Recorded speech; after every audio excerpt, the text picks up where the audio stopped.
Difitnah mertua selingkuh karena sering lembur kerja. Kubuat mertua pingsan di ruang sidang cerai. Mertua langsung panik saat kutunjukkan bukti ini di depan suami.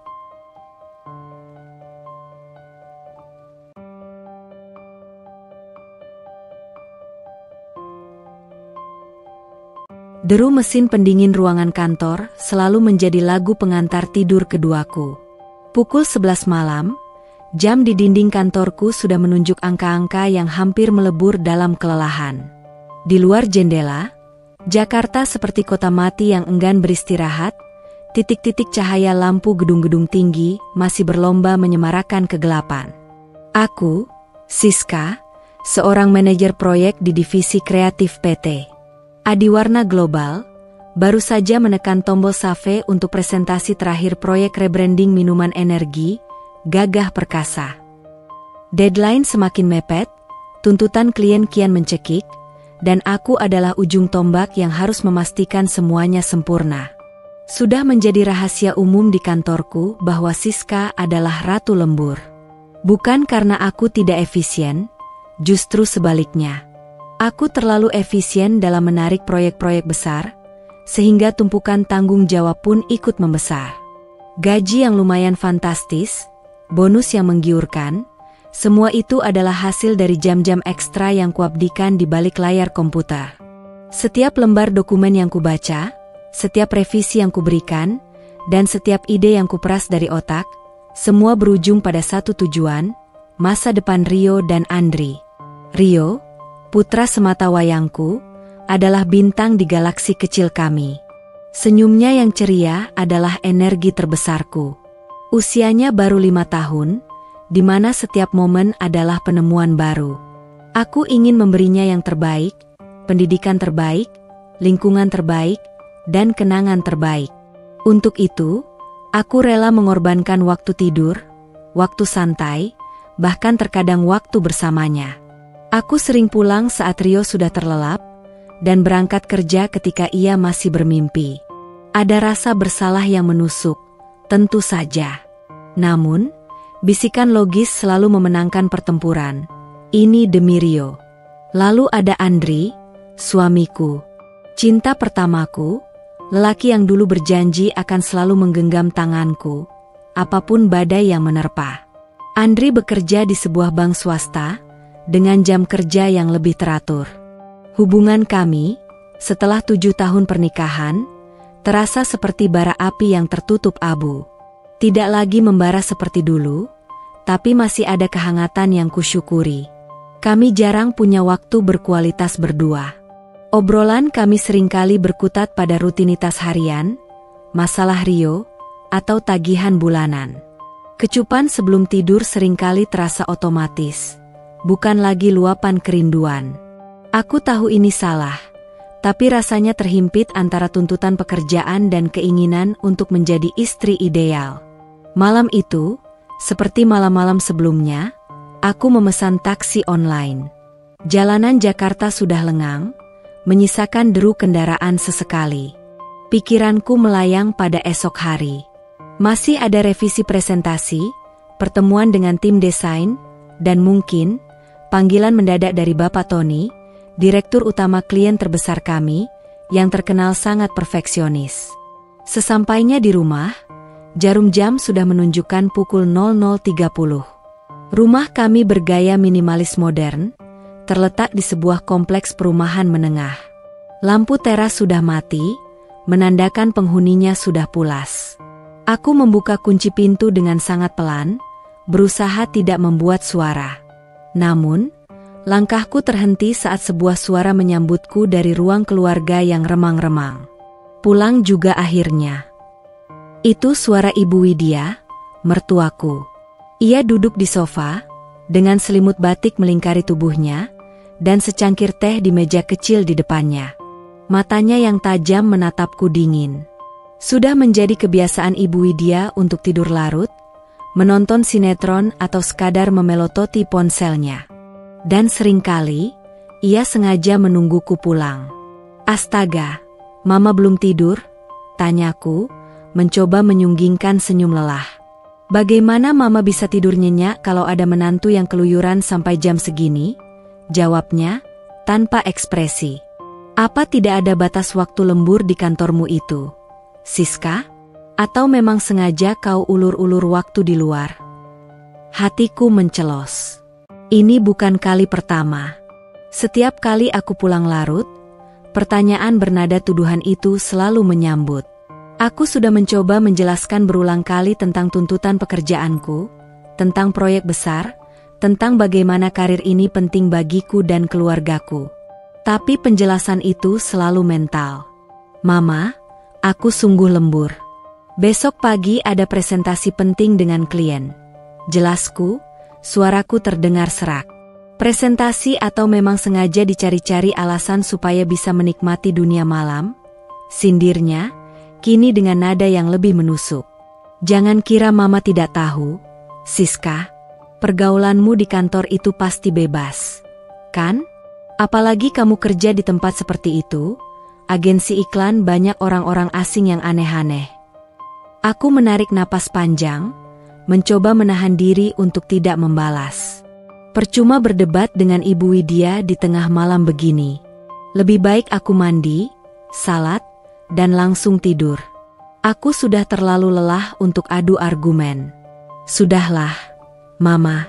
Aku mau istirahat, kataku, melangkah menuju kamar. Istirahat atau mau mengirim pesan pada seseorang? Suara Widya kembali mengejarku. Hati-hati, Siska. Api itu kecil, tapi kalau dibiarkan bisa membakar habis semuanya. Termasuk rumah tanggamu. Punggungku menegang. Aku tidak menoleh. Aku hanya terus berjalan, masuk ke kamar, dan mengunci pintu. Di dalam, Andri terlelap pulas, napasnya teratur. Aku memandangi wajahnya yang damai, dan pertanyaan-pertanyaan itu kembali menusuk. Apakah ia benar-benar percaya padaku? Atau bisikan ibunya sudah mulai menggerogoti hatinya? Aku tahu, rutinitas lemburku ini telah memadamkan sebagian kecil api dalam rumah tangga kami. Tapi aku tidak menyangka, ada seseorang yang dengan sengaja akan meniupkan badai untuk memadamkannya sepenuhnya. Pagi datang dengan cepat, seolah tak peduli dengan sisa lelah yang masih menempel di kelopak mataku. Alarm ponselku berdering pelan pada pukul 5, mengakhiri mimpi samar tentang deadline yang tak kunjung usai.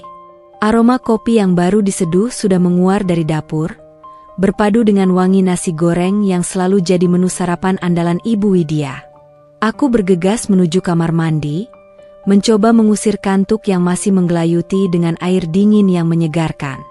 Hari ini, aku punya janji yang sudah kucatat jauh-jauh hari, makan siang dengan Rio di sekolahnya. Janji yang jarang sekali bisa kutepati, mengingat padatnya jadwal kerjaku. Ketika aku melangkah ke ruang makan, suasana sudah hidup. Rio, putra sematawayangku, yang berusia 5 tahun, sudah duduk manis di kursinya. Mata bulatnya berbinar melihat nasi goreng di piringnya, sendoknya bergerak lincah. Andri, suamiku, duduk di seberangnya, sudah mengenakan kemeja kerjanya yang rapi. Ia sedang membaca koran digital di tabletnya, sesekali menyesap kopi hitam tanpa gula kesukaannya. Dan di seberang meja, tempat strategis di mana ia bisa mengawasi semua orang, duduklah Ibu Widya, mertuaku. Ia mengenakan daster rumahan yang bersih, rambutnya disisir rapi, dan secangkir teh hangat mengepul di depannya. Di bibirnya terukir senyum tipis yang tak pernah sampai ke matanya. Senyum itu, seringkali terasa lebih dingin dan menusuk daripada tatapan marahnya yang terang-terangan. Wah, tumben sudah rapi pagi ini, Siska? Sapa Ibu Widya, suaranya terdengar manis, seperti gula yang baru dilarutkan, tapi ada nada sindiran yang samar namun jelas kurasakan. Nada yang seolah berkata, aku tahu kau menyembunyikan sesuatu. Pasti ada janji penting ya? Atau mau sarapan di luar dengan teman spesial? Matanya melirikku dari ujung rambut hingga ujung kaki, seolah mencari-cari petunjuk rahasia. Aku menghela napas dalam hati, sebuah kebiasaan otomatis setiap kali berhadapan dengan Ibu Widya di pagi hari. Pagi hari seharusnya menjadi awal yang tenang untuk memulai aktivitas, bukan arena pertempuran kata atau tebak-tebakan sarkasme. Aku ada janji makan siang dengan Rio di sekolahnya, Mama. Setelah itu langsung ke kantor untuk meeting penting. Jawabku, mencoba menjaga nada suaraku tetap datar, tanpa emosi, agar tidak memancing pertengkaran. Aku melirik Andri, berharap ia akan mengatakan sesuatu, apapun yang bisa meredakan ketegangan ini. Tapi Andri hanya terus menunduk pada tabletnya, jari-jarinya sesekali menggeser layar, seolah ia sepenuhnya terlarut dalam berita pagi, tak mendengar percakapan kami. Sikapnya yang netral, atau lebih tepatnya cenderung diam dan menghindar dari konfrontasi langsung dengan ibunya, seringkali membuatku merasa sendirian menghadapi semua ini. Oh, Rio? Ibu Widya mengulang namaku dengan nada yang sedikit lebih tinggi, seolah baru menyadari sesuatu. Baguslah kalau begitu. Mama kira mau makan siang dengan klienmu yang spesial, itu. Sindirnya lagi, kali ini disisipi tawa kecil yang hambar, seperti kerikil yang bergesekan. Ia melirik Andri, yang masih pura-pura sibuk, lalu kembali menatapku dengan sorot mata yang penuh arti. Mama ini cuma khawatir. Siska, kamu itu sudah bersuami, punya anak. Jangan sampai terlalu fokus pada karir sampai lupa kewajiban sebagai istri dan ibu. Kalimat itu menohokku, menusuk tepat di ulu hati. Kewajiban sebagai istri dan ibu? Aku merasa sudah mengerahkan seluruh tenagaku untuk keduanya.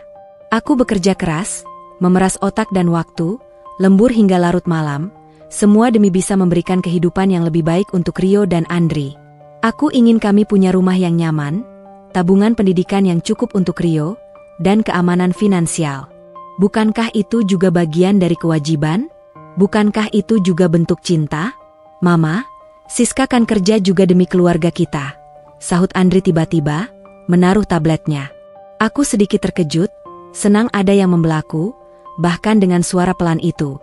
Namun, nada suaranya terdengar datar, nyaris tanpa emosi, seolah ia hanya melontarkan kalimat itu untuk meredakan ketegangan sesaat, bukan karena sungguh-sungguh membela keyakinanku.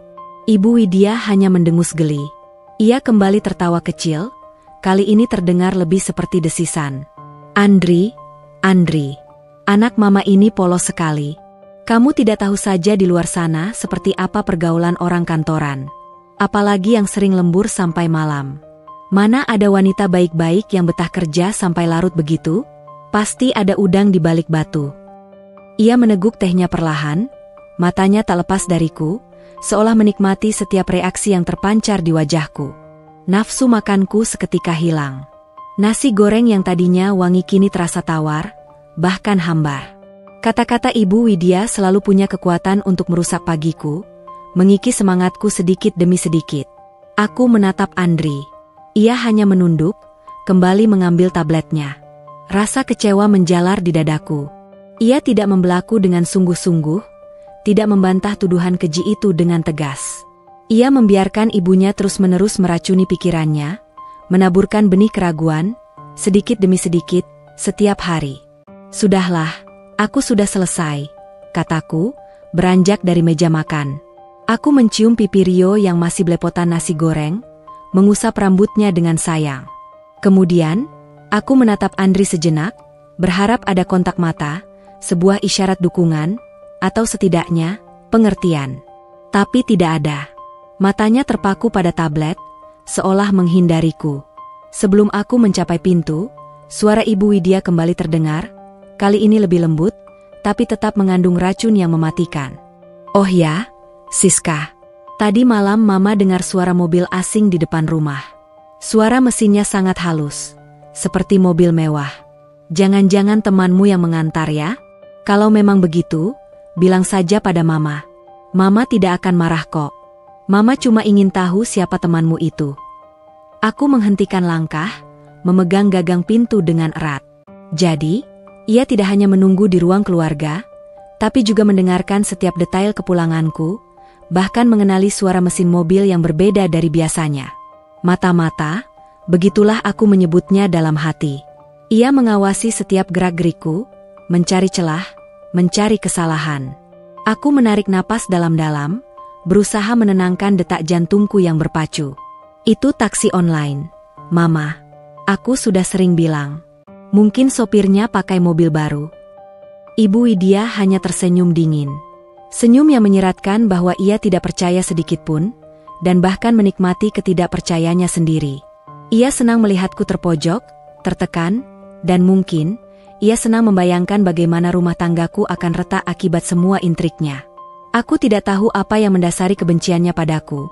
Mengapa ia begitu bertekad untuk menghancurkanku dan pernikahanku dengan putranya? Mungkin karena aku bukan pilihan menantu idealnya, atau mungkin karena ia melihatku terlalu mandiri, terlalu sukses, sehingga merasa tersaingi atau terancam. Entahlah. Aku melangkah keluar rumah, meninggalkan suasana tegang di ruang makan. Udara pagi yang sejuk sedikit melegakan, tapi pikiranku masih kalut. Bagaimana caranya aku bisa hidup tenang di rumah ini jika setiap sudutnya terasa seperti kamera pengawas, dan setiap percakapan adalah medan ranjau? Bagaimana aku bisa menjaga keutuhan rumah tanggaku jika benih-benih kecurigaan terus-menerus ditaburkan oleh orang terdekat suamiku sendiri? Hari itu, aku menjalani aktivitasku dengan perasaan berat. Setiap telepon dari klien, setiap pesan dari rekan kerja pria, rasanya seperti tuduhan yang mengawang di udara. Aku tahu, benih racun itu sudah ditanam. Dan kini, Ibu Widya sedang menyiramnya setiap hari dengan senyum dinginnya yang penuh arti, dan dengan kata-kata yang menusuk. Aku hanya berharap, tanah hati Andri tidak akan terlanjur subur untuk menumbuhkan keraguan itu hingga menjadi pohon kebencian. Rumah tangga. Dulunya kubayangkan seperti taman yang subur, tempat cinta tumbuh bersemi di bawah siraman perhatian dan cahaya pengertian. Taman itu seharusnya menjadi tempat peristirahatan, pelarian dari hiruk-pikuk dunia luar. Namun kini, rumah tanggaku terasa seperti pot kecil di ambang jendela, terimpit antara hiruk-pikuk duniaku sebagai manajer proyek dan bisikan tajam Ibu Widya yang tak henti-hentinya. Cinta kami, antara aku dan Andri, adalah bunga di pot itu.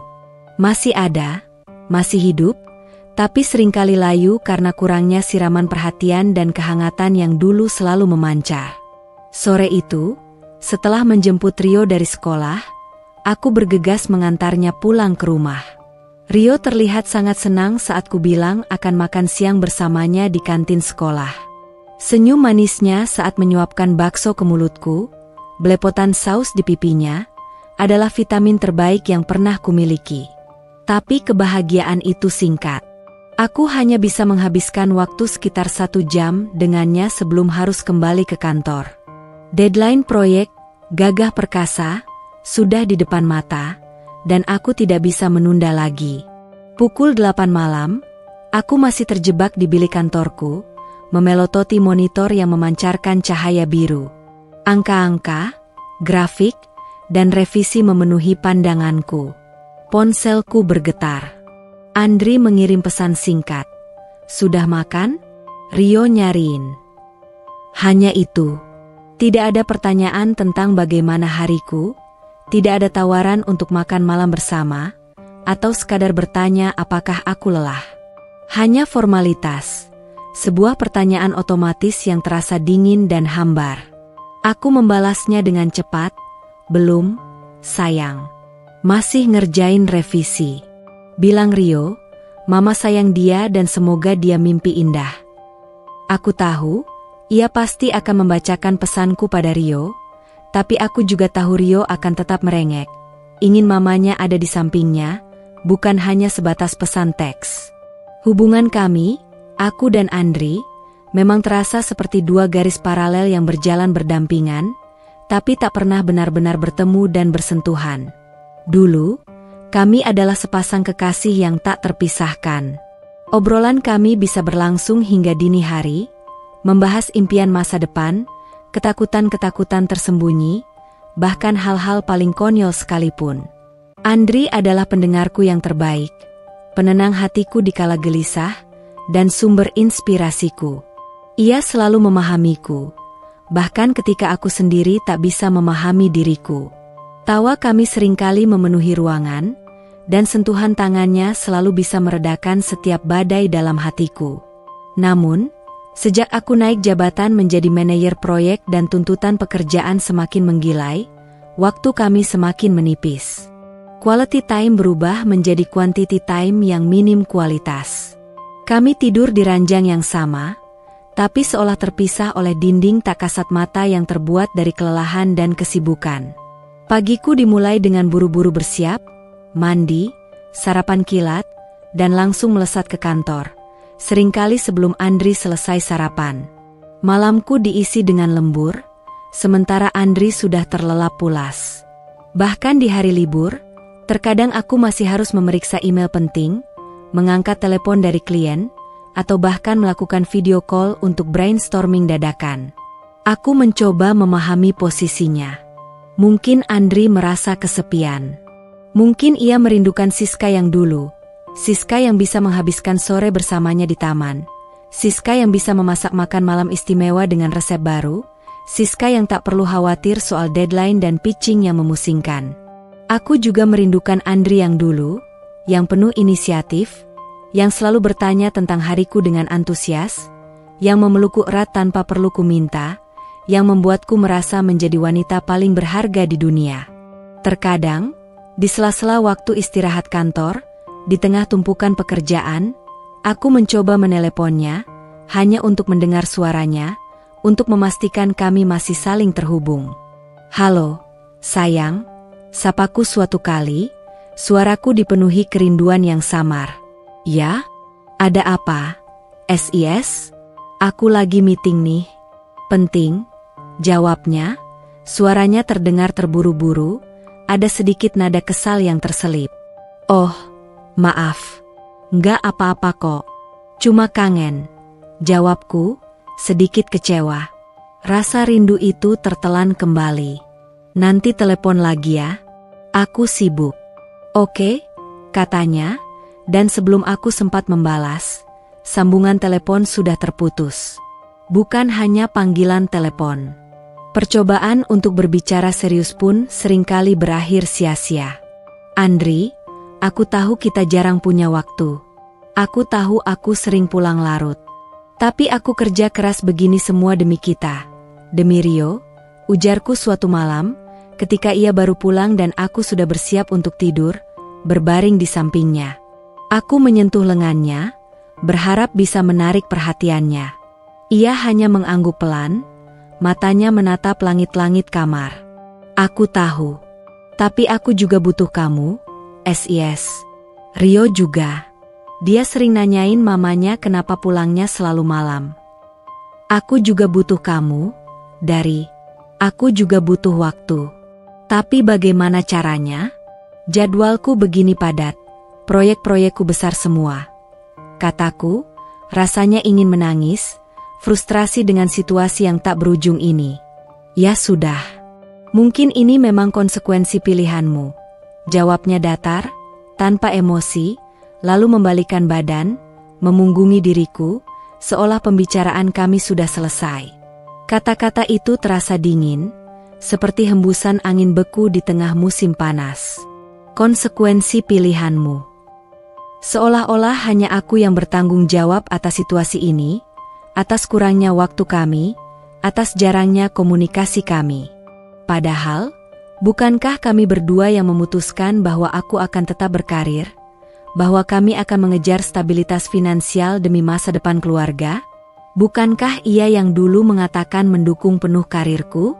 Yang lebih menyakitkan adalah, setiap kali aku pulang larut dan Andri sudah terlelap, aku bisa mendengar bisikan-bisikan samar dari kamar Ibu Widya yang letaknya bersebelahan. Suaranya samar, tapi aku seringkali mendengar namanya disebut-sebut, disisipi kalimat-kalimat provokatif yang kuduga sedang ia sampaikan pada Andri. Kasihan Andri, selalu ditinggal sendiri di rumah, atau istri macam apa yang pulang sampai jam segini setiap hari, seperti tidak punya suami dan anak saja. Aku tahu, Ibu Widya tidak pernah berhenti meracuni pikiran putranya, menanamkan keraguan dan kebencian sedikit demi sedikit, setiap hari. Aku tidak pernah bercerita pada Andri tentang ucapan-ucapan Ibu Widya yang menyakitkan itu. Aku tidak ingin ia berada di tengah-tengah dua wanita yang ia sayangi. Aku percaya, cinta kami cukup kuat untuk melewati ini semua. Aku percaya, ia tahu aku bekerja keras untuk kami, untuk masa depan yang lebih baik. Namun, di tengah kesibukan yang melanda, di tengah kelelahan fisik dan mental, Dan di tengah bisikan-bisikan di balik tirai itu, perlahan-lahan aku mulai merasa kehilangan Andri. Ia semakin pendiam, semakin dingin, semakin menjauh. Cincin pernikahan di jari kami terasa semakin berat, seperti ikatan yang mulai melonggar. Cinta kami tidak lagi membara dan memberikan kehangatan, melainkan terimpit oleh waktu, oleh rutinitas yang melelahkan, dan oleh racun yang perlahan menggerogoti dari dalam. Aku tahu, ada sesuatu yang harus berubah. Tapi aku tidak tahu, apakah aku yang harus berubah secara drastis, ataukah kami yang harus berubah bersama-sama.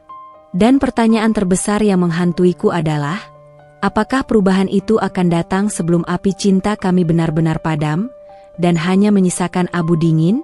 Malam-malam lemburku berlanjut, tak terhindarkan. Proyek rebranding, gagah perkasa, memasuki fase krusial, menuntut perhatian penuh dan jam kerja yang gila-gilaan. Hari-hariku melebur menjadi tumpukan brief tebal, revisi tanpa henti, dan meeting maraton yang tak berkesudahan, seringkali berakhir di atas pukul 10 malam. Aku sering tidur hanya 4-5 jam, lalu kembali terjaga bahkan sebelum matahari terbit untuk menghadapi email-email yang sudah menumpuk sejak subuh. Rio, putraku, mulai terbiasa melihatku berangkat kerja saat ia masih terlelap dalam tidurnya, dan pulang saat ia sudah pulas di alam mimpi. Hati kecilku pilu setiap kali mencium keningnya yang hangat saat ia tidur, hanya untuk menyadari bahwa aku kembali melewatkan waktu bermain dengannya. Aku berusaha menebusnya di akhir pekan, meskipun seringkali kelelahan fisik dan mental membuatku hanya ingin rebahan dan memejamkan mata. Di tengah semua itu, bisikan-bisikan Ibu Widya semakin intens, semakin berani, bahkan semakin terang-terangan dan menusuk. Dapur, yang seharusnya menjadi pusat kehangatan keluarga, tempat kami berbagi cerita dan tawa di pagi hari, kini berubah menjadi medan perang dingin setiap pagi dan sore. Udara di sana terasa tebal dengan ketegangan yang tak terlihat. Suatu pagi, saat aku sedang buru-buru menyiapkan sarapan nasi goreng untuk Rio yang sebentar lagi berangkat sekolah, Ibu Widya sudah duduk tenang di meja makan. Matanya sibuk memelototi ponselnya, jemarinya sesekali mengetuk layar, seolah sedang mencari berita gosip terbaru. "Siska, Mama lihat kamu kemarin diantar mobil hitam mewah ya?" tanyanya, suaranya terdengar kasual, dibuat-buat seolah hanya percakapan ringan, tapi matanya melirikku dari balik layar ponselnya dengan sorot yang tajam dan menyelidik. Aku membeku sejenak, sendok yang kugunakan untuk mengaduk nasi goreng Rio terhenti di udara.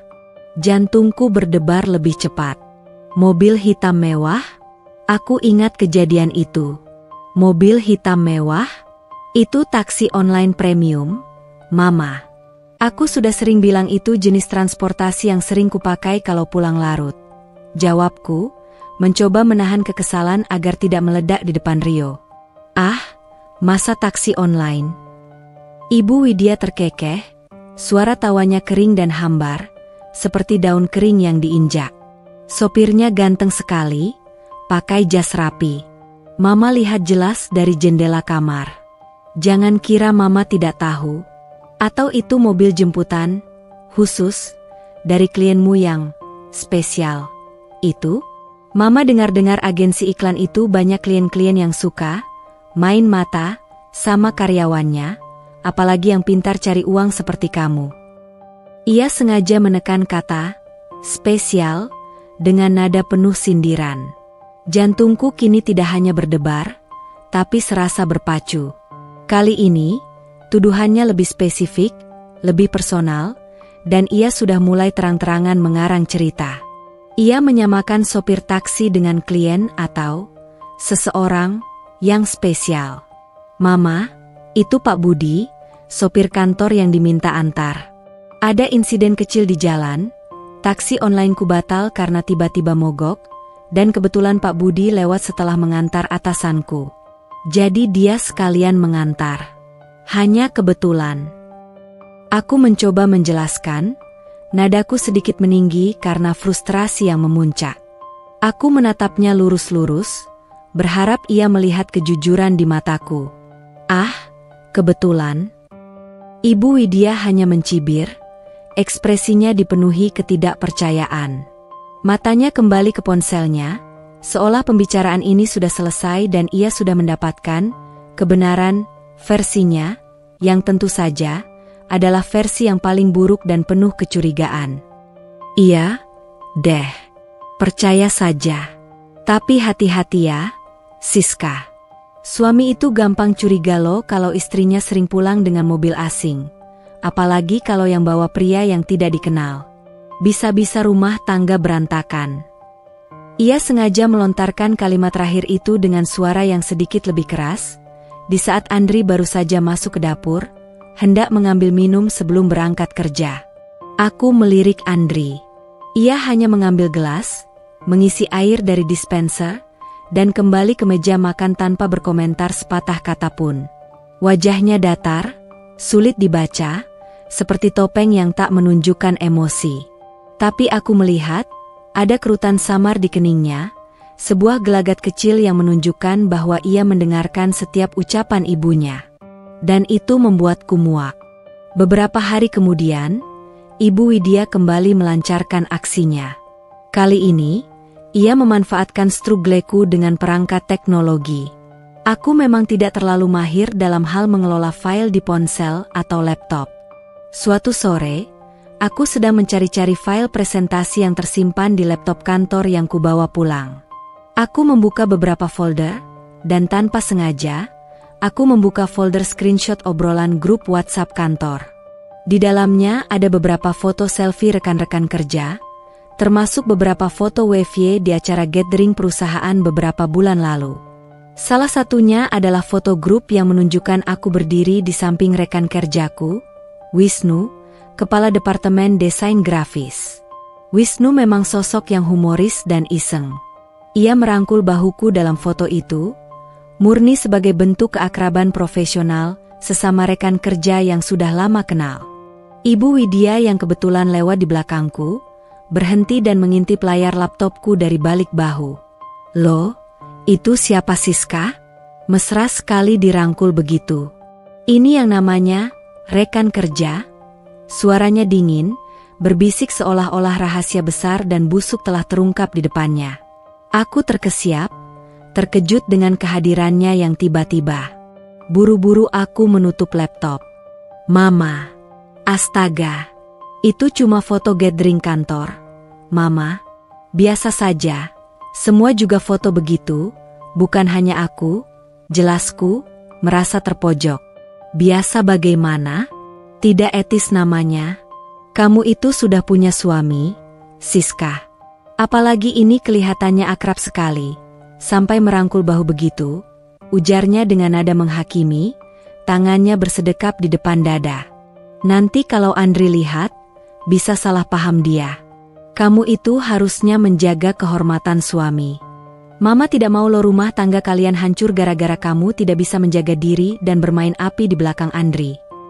Ia sengaja mengatakan itu dengan suara cukup keras, volume suaranya sedikit ditinggikan, agar Andri, yang sedang menonton TV di ruang keluarga, bisa mendengarnya dengan jelas.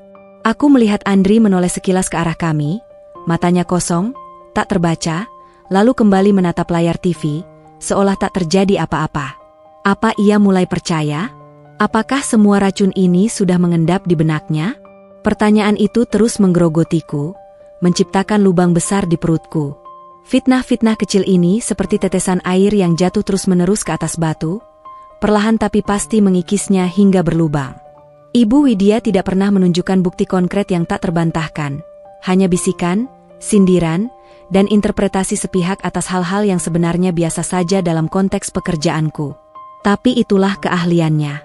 Ia menaburkan benih keraguan, lalu membiarkannya tumbuh di benak Andri. Disiram setiap hari dengan kecurigaan yang diselubungi kepedulian palsu. Aku mencoba berbicara dengan Andri, menjelaskan setiap insiden, setiap tuduhan yang dilontarkan ibunya. Tadi Mama bilang aku diantar mobil mewah. Itu sungguh sopir kantor lo, bukan siapa-siapa. Aku bisa tunjukkan jadwalnya kalau mau, atau Mama lihat fotoku dengan Wisnu, dia pikir yang tidak-tidak. Itu cuma foto ramai-ramai di acara perusahaan. Ada banyak orang lain di sana. Andri akan mendengarkan, mengangguk pelan, dan berkata, "Ya sudah, Mama memang begitu. Tidak usah dipikirkan." Tapi tidak ada pembelaan yang kuat, tidak ada keyakinan yang terpancar dari matanya. Ia hanya diam, pasif, seolah lelah menghadapi perang tak kasat mata antara aku dan ibunya. Sikapnya itu membuatku merasa semakin terisolasi, semakin sendirian menghadapi gelombang fitnah ini. Aku merasa seperti tenggelam di laut lepas. Sementara orang yang seharusnya menjadi penyelamatku hanya berdiri di tepi, membiarkanku berjuang sendiri. Di dapur yang seringkali beraroma masakan kesukaan Rio dan tawa riangnya, kini tercium aroma busuk keraguan. Bisikan beracun itu tidak hanya menggerogoti kepercayaanku, tapi juga perlahan mengikis pondasi rumah tangga kami. Aku bisa merasakan jarak antara aku dan Andri semakin melebar, seperti retakan kecil di dinding yang jika dibiarkan, lama-lama akan runtuh. Keretakan dalam rumah tangga kami tidak lagi menjadi bisikan samar di balik pintu kamar Ibu Widya, melainkan sebuah retakan yang semakin terlihat jelas di setiap sudut kehidupan kami. Dinding kepercayaan antara aku dan Andri mulai goyah, terkikis perlahan namun pasti, diracuni oleh bisikan Ibu Widya yang tak henti-hentinya dan kini, semakin terang-terangan. Dan kini, bisikan itu menjelma menjadi tatapan curiga yang menusuk dari mata suamiku sendiri. Tatapan itu muncul pertama kali pada suatu malam, saat aku pulang lebih awal dari biasanya. Pukul 8 malam, sebuah keajaiban di tengah proyek, gagah perkasa, yang sedang kacau balau. Aku sengaja mempercepat pekerjaanku, melewatkan makan malam dengan tim di kantor, bahkan menolak tawaran untuk membahas strategi lanjutan, berharap bisa menghabiskan waktu lebih lama dengan Rio dan mungkin, sedikit kelegaan dari Andri. Aku membuka pintu rumah dengan senyum mengembang, membayangkan wajah senang Rio yang akan memelukku, dan perhaps, sedikit kelegaan dari Andri yang mungkin merindukanku. Namun, yang menyambutku adalah keheningan aneh di ruang keluarga. Televisi memang menyala, menampilkan acara berita malam, tapi suaranya samar. Andri sedang duduk di sofa, memegang remote, tapi matanya tidak fokus pada layar. Ia terlihat terpekur. Ibu Widya duduk di seberangnya, tangannya bersedekap di depan dada, menatap Andri dengan ekspresi prihatin yang dibuat-buat, seperti seorang aktris yang sedang memerankan peran simpatik. Ketika aku masuk, suara pintu yang terbuka membuat kedua pasang mata itu serentak menoleh kepadaku. Tatapan Ibu Widya seperti biasa, tajam, menghakimi, dan penuh kemenangan. Tapi tatapan Andri, itu yang membuatku tercekat. Napasku tertahan di tenggorokan. Ada keraguan yang menguasai, pertanyaan tak terucap yang memenuhi benaknya, dan yang paling menyakitkan, kecurigaan murni yang terpancar jelas di sana. Kecurigaan yang belum pernah kulihat sebelumnya dalam 7 tahun pernikahan kami. "Loh, Siska? Tumben pulang cepat sekali? Bukannya bilang ada lembur sampai tengah malam, seperti biasa?" Ibu Widya melontarkan pertanyaan itu dengan nada yang terlalu manis, seperti madu yang dibalur racun mematikan. "Atau ini hanya kamuflase saja? Cepat pulang supaya tidak ketahuan, rahasia lain? Mama dengar-dengar ada yang ngepoin di sosial media, ya?" Aku merasakan darahku mendidih. Aku merasa seperti terdakwa yang baru saja memasuki ruang sidang. "Mama, apa maksud Mama bicara begitu?" tanyaku, mencoba menahan emosi agar suaraku tidak pecah. "Aku pulang cepat karena pekerjaanku selesai. Aku sudah clear dengan pitching besok. Aku ingin menghabiskan waktu dengan keluarga." Aku menatap Andri, berharap ia akan membela, mengatakan sesuatu untuk meredakan situasi ini. Namun, Andri tidak mengatakan apa-apa. Matanya masih menatapku, tatapan curiga itu tidak pudar sedikitpun, bahkan seolah semakin menguat. Ia tidak membelaku, tidak membantah ibunya. Ia hanya diam, pasif, seperti boneka yang mendengarkan perintah, seolah mencerna setiap kata Ibu Widya, dan membiarkan kata-kata itu mengendap di benaknya. Malam itu, Rio sudah tidur pulas, tak menyadari ketegangan yang menyelimuti kedua orang tuanya. Aku berusaha mendekati Andri yang sedang tiduran di ranjang, menatap langit-langit. Aku duduk di tepi ranjang, menyentuh lengannya perlahan. "Kamu percaya omongan Mama?" tanyaku, suaraku nyaris berbisik, terluka sampai ke ulu hati. Aku pulang cepat, dan Mama malah menuduhku yang tidak-tidak. Kamu tidak percaya padaku." Andri menghela napas panjang, berat sekali. Ia meletakkan ponselnya yang sedari tadi dipegangnya, dan menatapku. Tatapannya masih sama, penuh kecurigaan. Aku tidak tahu, yes. Mama bilang dia melihatmu kemarin siang diantar mobil yang bukan taksi online, parkir agak jauh dari rumah. Dia bahkan bilang mobilnya mewah, bukan mobil biasa. Ia berhenti sejenak, menatapku lebih dalam. Lalu kemarin lusa, saat kamu izin tidak masuk kerja karena sakit demam, dia bilang dia melihatmu di sebuah restoran dengan seorang pria. Mama bahkan punya fotonya. Jantungku serasa berhenti berdetak. Restoran? Sakit? Itu adalah hari di mana aku memang sakit demam dan tidak masuk kantor, tapi aku sama sekali tidak pergi kemana-mana. Aku hanya terbaring lemah di tempat tidur sepanjang hari, dengan kompres di dahi dan obat flu yang membuatku mengantuk. Dan mobil yang bukan taksi? Itu pasti salah persepsi Ibu Widya lagi. Ia pasti melihat mobil tetangga atau pengunjung lain dan mengaitkannya denganku. Andri, itu semua tidak benar. Astaga, aku sakit seharian di rumah. Aku bisa tunjukkan surat dokterku. Bahkan suster yang datang memberikan infus bisa jadi saksi. Aku mencoba membela diri, nadaku meninggi karena frustrasi dan kemarahan. Dan mobil itu pasti salah paham. Mungkin itu temannya Mama yang datang berkunjung dan parkir di depan rumah kita? Atau mungkin tetangga baru yang mobilnya mirip? Andri menggeleng pelan, matanya tetap kosong, menolak untuk percaya. Mama bilang itu kamu?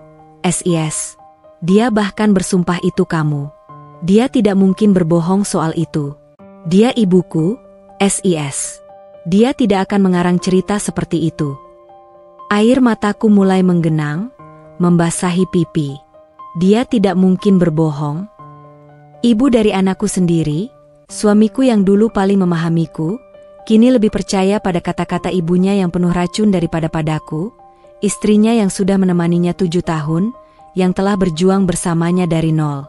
Tatapan curiga itu semakin menusuk, membuatku merasa seperti penjahat yang tertangkap basah, padahal aku tidak melakukan kesalahan apapun. Rasanya seperti sebuah pisau yang dihunus perlahan, merobek-robek hatiku. Sejak saat itu, tatapan curiga Andri menjadi bagian tak terpisahkan dari keseharianku. Setiap kali ponselku berdering, matanya akan melirik, seringkali dengan alis berkerut. Setiap kali aku membalas pesan, ia akan berusaha mengintip layarku, seolah mencari bukti perselingkuhan. Ia tidak lagi bertanya, "Bagaimana harimu, sayang? Ada cerita apa hari ini?" Melainkan, "Kamu pulang jam berapa hari ini? Ada meeting lagi sampai malam? Dengan siapa?" Nada suaranya bukan lagi perhatian, melainkan pertanyaan interogasi yang dingin dan hampa. Pernah suatu kali, aku sedang berbicara di telepon dengan Bapak Tony, direktur utama klien utamaku, membahas detail proyek yang sangat rumit dan mendesak. Andri tiba-tiba mendekat, dan tanpa izin, tanpa sepatah kata pun, mengambil ponselku dari tanganku. Ia melihat nama kontak di layar, mengerutkan kening dalam-dalam, lalu mengembalikannya padaku tanpa ekspresi. Sikapnya itu membuatku marah, malu, dan merasa diperlakukan seperti penjahat. "Andri, apa-apaan ini? Ini telepon pekerjaan. Kamu tidak percaya padaku?" Teriakku, tidak bisa lagi menahan emosi yang sudah menumpuk di dada. Ia hanya menatapku dingin, matanya hampa. Siapa tahu ini bukan hanya pekerjaan. Aku hanya memastikan. Kecurigaan telah menjadi selubung gelap yang menyelimuti seluruh hubungan kami. Aku tidak lagi merasa nyaman di rumah sendiri. Rumah, yang seharusnya menjadi pelabuhan aman dari hiruk-pikuk dunia, kini terasa seperti penjara, dengan tatapan Andri dan bisikan Ibu Widya sebagai penjaganya. Aku merasa tercekik, terperangkap dalam jaring fitnah yang ditenun dengan rapi oleh Ibu Widya. Pondasi cinta kami yang dulunya kokoh, kini benar-benar bergetar dan terancam runtuh. Aku tahu, badai besar akan segera datang. Aku hanya tidak tahu seberapa besar kehancuran yang akan ditimbulkannya. Kehidupan di rumah terasa semakin menyesakan, seperti udara yang menipis di dalam ruangan yang tertutup rapat. Setiap pagi, Aku bangun dengan firasat buruk yang mencengkeram. Setiap pulang kerja, aku dihantui kecemasan akan tuduhan baru yang mungkin dilontarkan Ibu Widya, atau tatapan dingin dan menghakimi yang akan kuterima dari Andri. Kehangatan rumah tangga kami telah tergantikan oleh atmosfer yang dingin, hampa, dan penuh kecurigaan. Aku merasa seolah berjalan di atas ranjau. Setiap langkah harus kuperhitungkan agar tidak meledakkan bom waktu yang sudah terpasang, menunggu untuk menghancurkan segalanya. Ibu Widya seolah menemukan hobi baru, bahkan mungkin sebuah misi, mengumpulkan bukti-bukti, hayalan yang semakin lama semakin tidak masuk akal. Ia tidak lagi hanya sekadar berbisik atau menyindir di belakangku. Kini, ia mulai memamerkan apa yang ia klaim sebagai bukti konkret, bahkan memperlihatkannya kepada Andri secara langsung, seolah sedang memperagakan sebuah pertunjukan sandiwara. Suatu sore, aku baru saja tiba di rumah, merasa sangat lelah setelah seharian penuh meeting dan presentasi yang menguras energi. Aku ingin langsung masuk kamar, mengganti pakaian, dan beristirahat sebentar sebelum Rio pulang sekolah dan mencari ibunya. Namun, langkahku terhenti di ambang pintu ruang tamu. Ibu Widya duduk di sofa utama, dengan Andri di sampingnya. Di tangan Ibu Widya, ada sebuah ponsel, yang layarnya menyala terang. Andri menatap layar ponsel itu dengan wajah tegang, kerutan dalam menghiasi keningnya. "Nah, ini dia orangnya," seru Ibu Widya dengan nada penuh kemenangan saat melihatku masuk. Senyum sinis terlukis di bibirnya.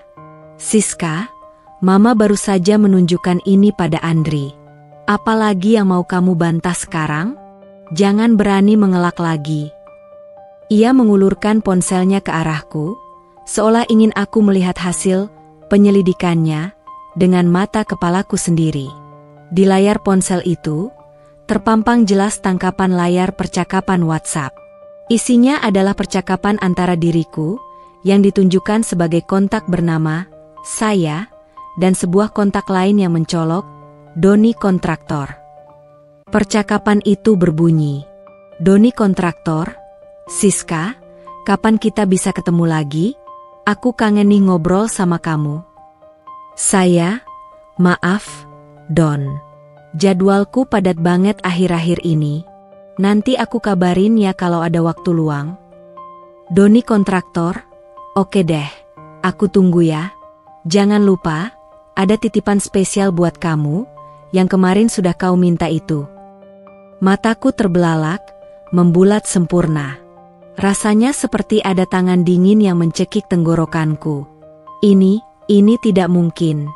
Aku tidak pernah punya kontak bernama Doni Kontraktor di ponselku. Nama itu asing. Isi pesannya pun sangat mencurigakan. Sama sekali bukan gaya bicaraku yang selalu formal dalam percakapan pekerjaan, dan apalagi titipan spesial. Itu menggelikan dan sangat provokatif. "Mama, ini bukan aku. Ini palsu. Aku tidak punya kontak ini. Ini pasti rekayasa," seruku, panik, suaraku meninggi beberapa oktav.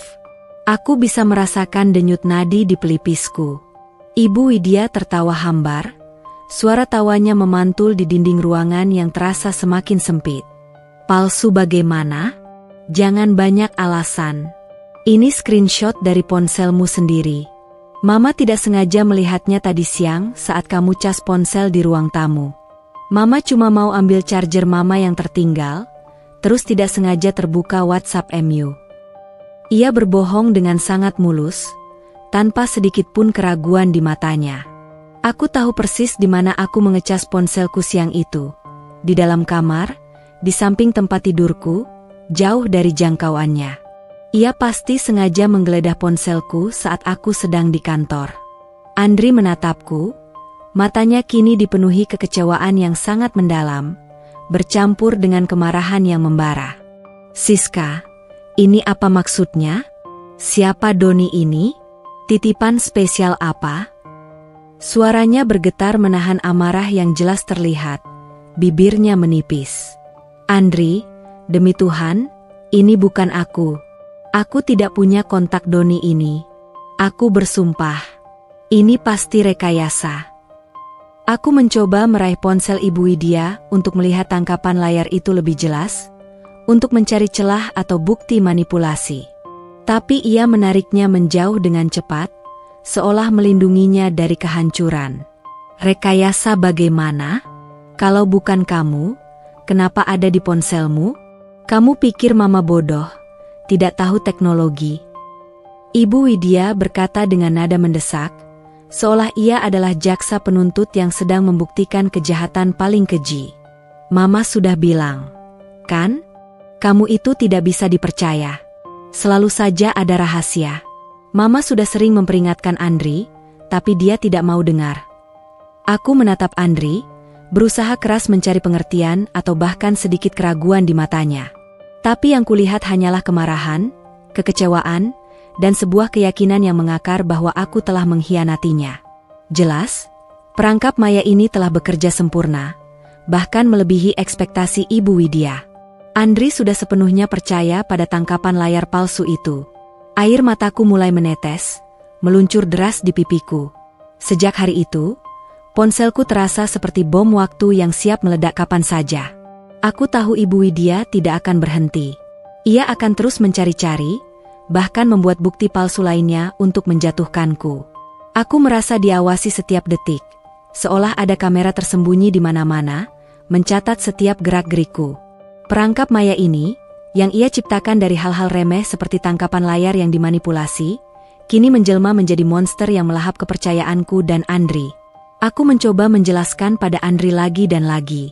Aku mencoba menunjukkan log panggilan dan pesan di ponselku, yang tidak ada nama Doni tersebut.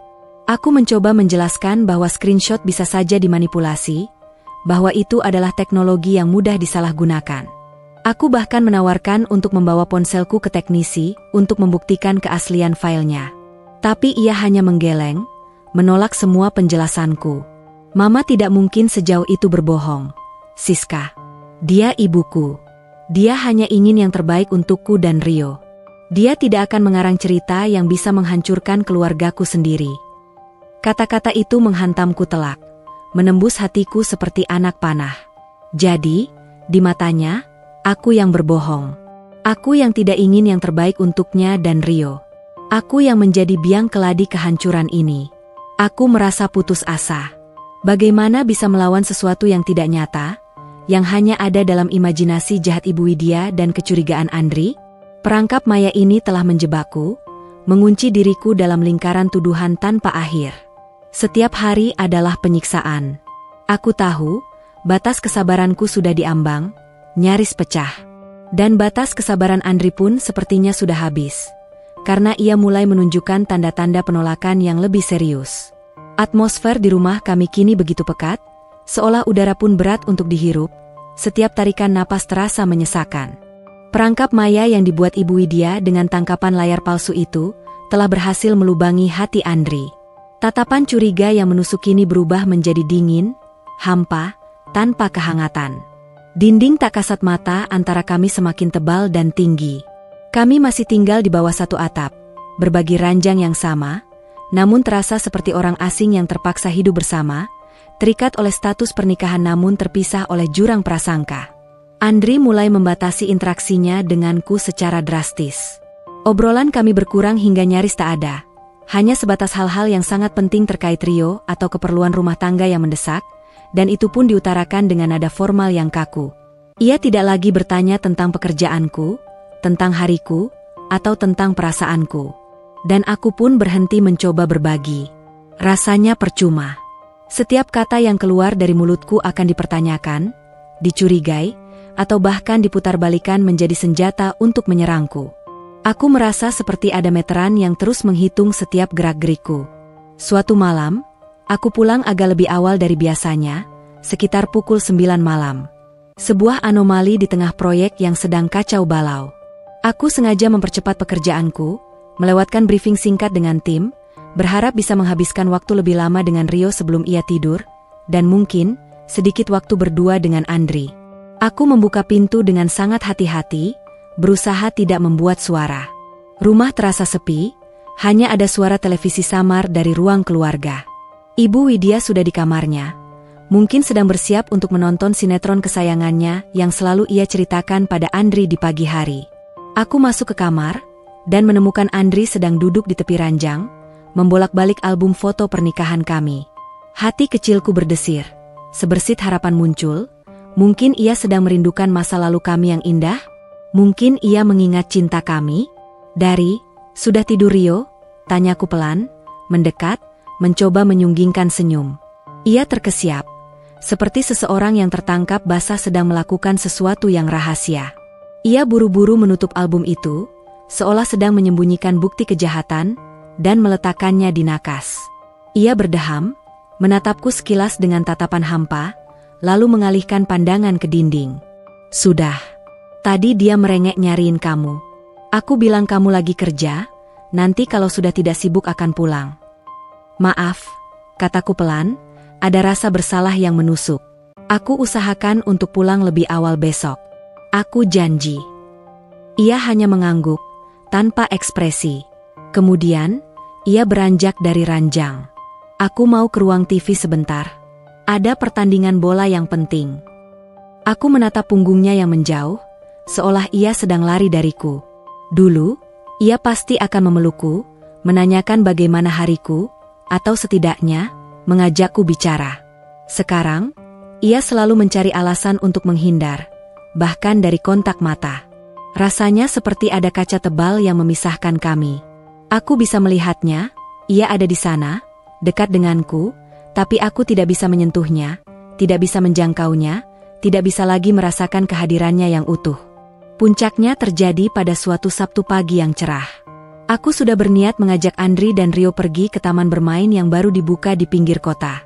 Aku sudah merencanakan ini sejak lama, sebagai penebus dosa atas jam-jam lemburku, sebagai upaya untuk mengembalikan kehangatan keluarga kami. Aku bahkan sudah mencari tahu wahana apa saja yang disukai Rio. Andri, bagaimana kalau hari ini kita ke taman bermain? Rio pasti senang sekali. Aku sudah cari tiketnya online, kataku bersemangat di meja sarapan, mencoba menciptakan suasana ceria. Andri sedang menyesap kopinya, jemarinya mengetuk-ngetuk cangkir. Ia mengangkat alisnya, menatapku dengan tatapan yang sulit diartikan. Taman bermain? Maaf, yes. Aku tidak bisa. Ada urusan mendadak dengan teman. Jantungku mencelos, seperti ada beban berat yang jatuh. Urusan mendadak?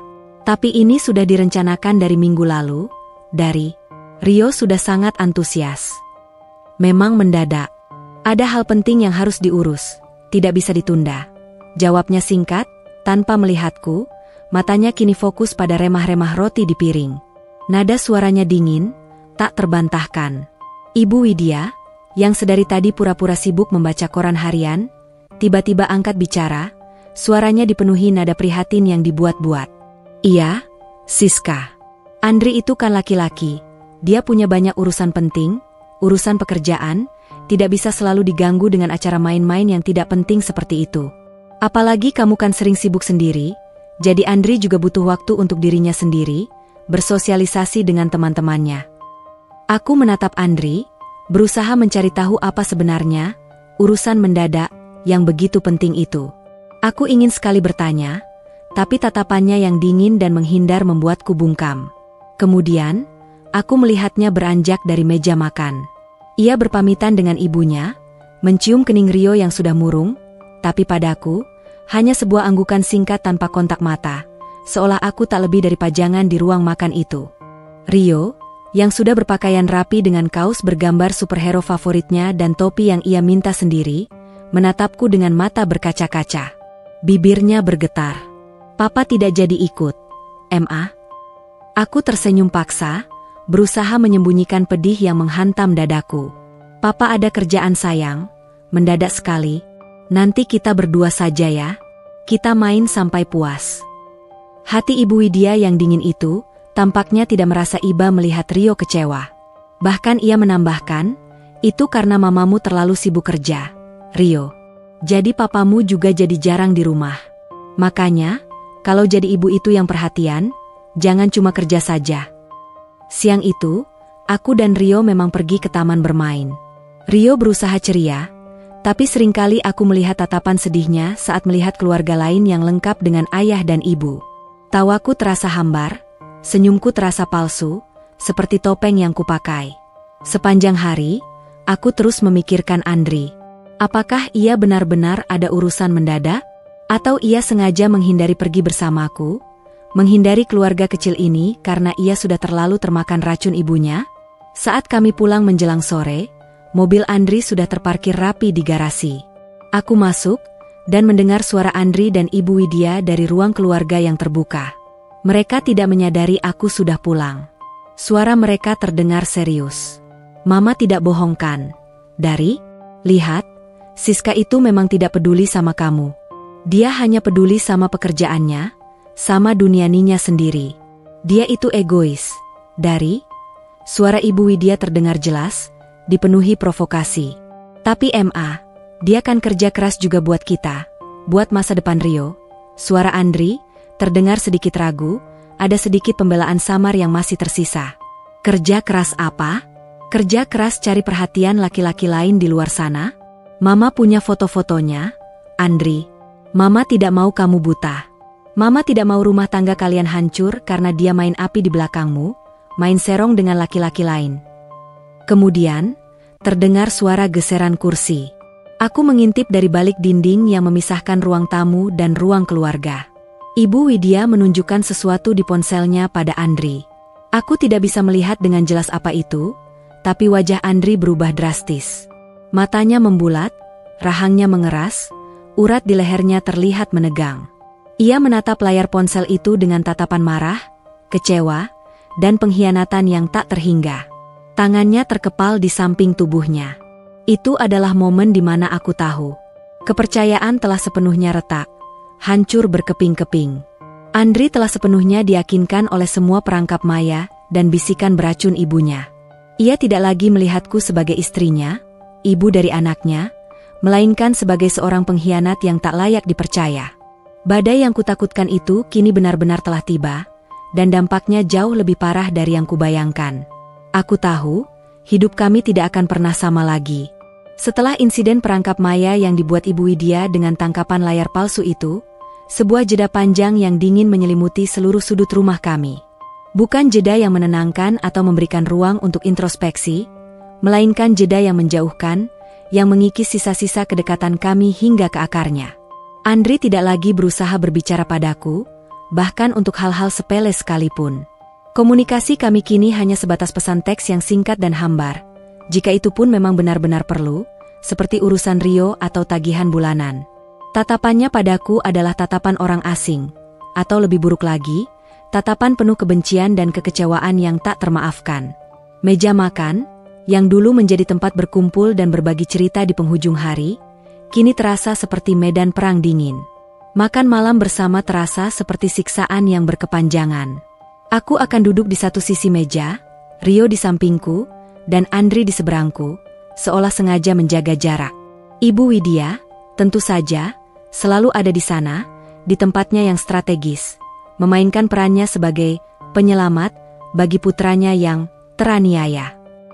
Ia akan sesekali melirikku dengan senyum tipis, puas dengan hasil intriknya yang berhasil memecah belah kami. Andri akan makan dalam diam, sesekali menyuapi Rio dengan penuh kasih sayang, tapi sama sekali tak mempedulikanku. Ia bahkan tidak lagi berusaha menyembunyikan ponselnya.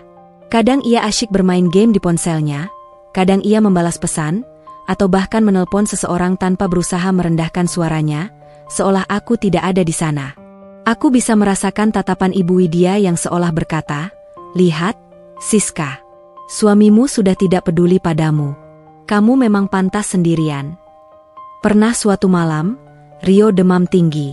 Suhu tubuhnya mencapai 39 derajat Celcius, membuat badannya panas membara.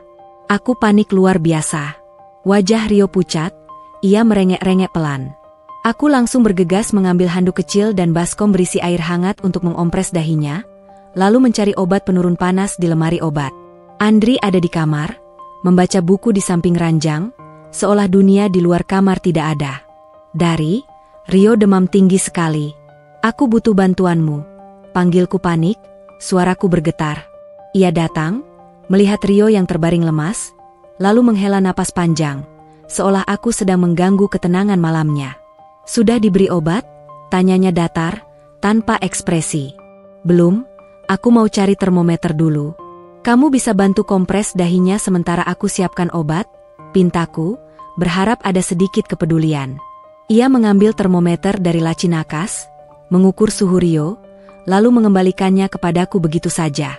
"Sudah segitu suhunya. Berikan saja obatnya. Aku mau lanjut baca buku. Kalau butuh apa-apa, panggil mama saja." Ia berbalik, kembali ke kamarnya, meninggalkan aku yang masih terpaku. Aku tercengang, tak percaya dengan apa yang baru saja kulihat dan dengar.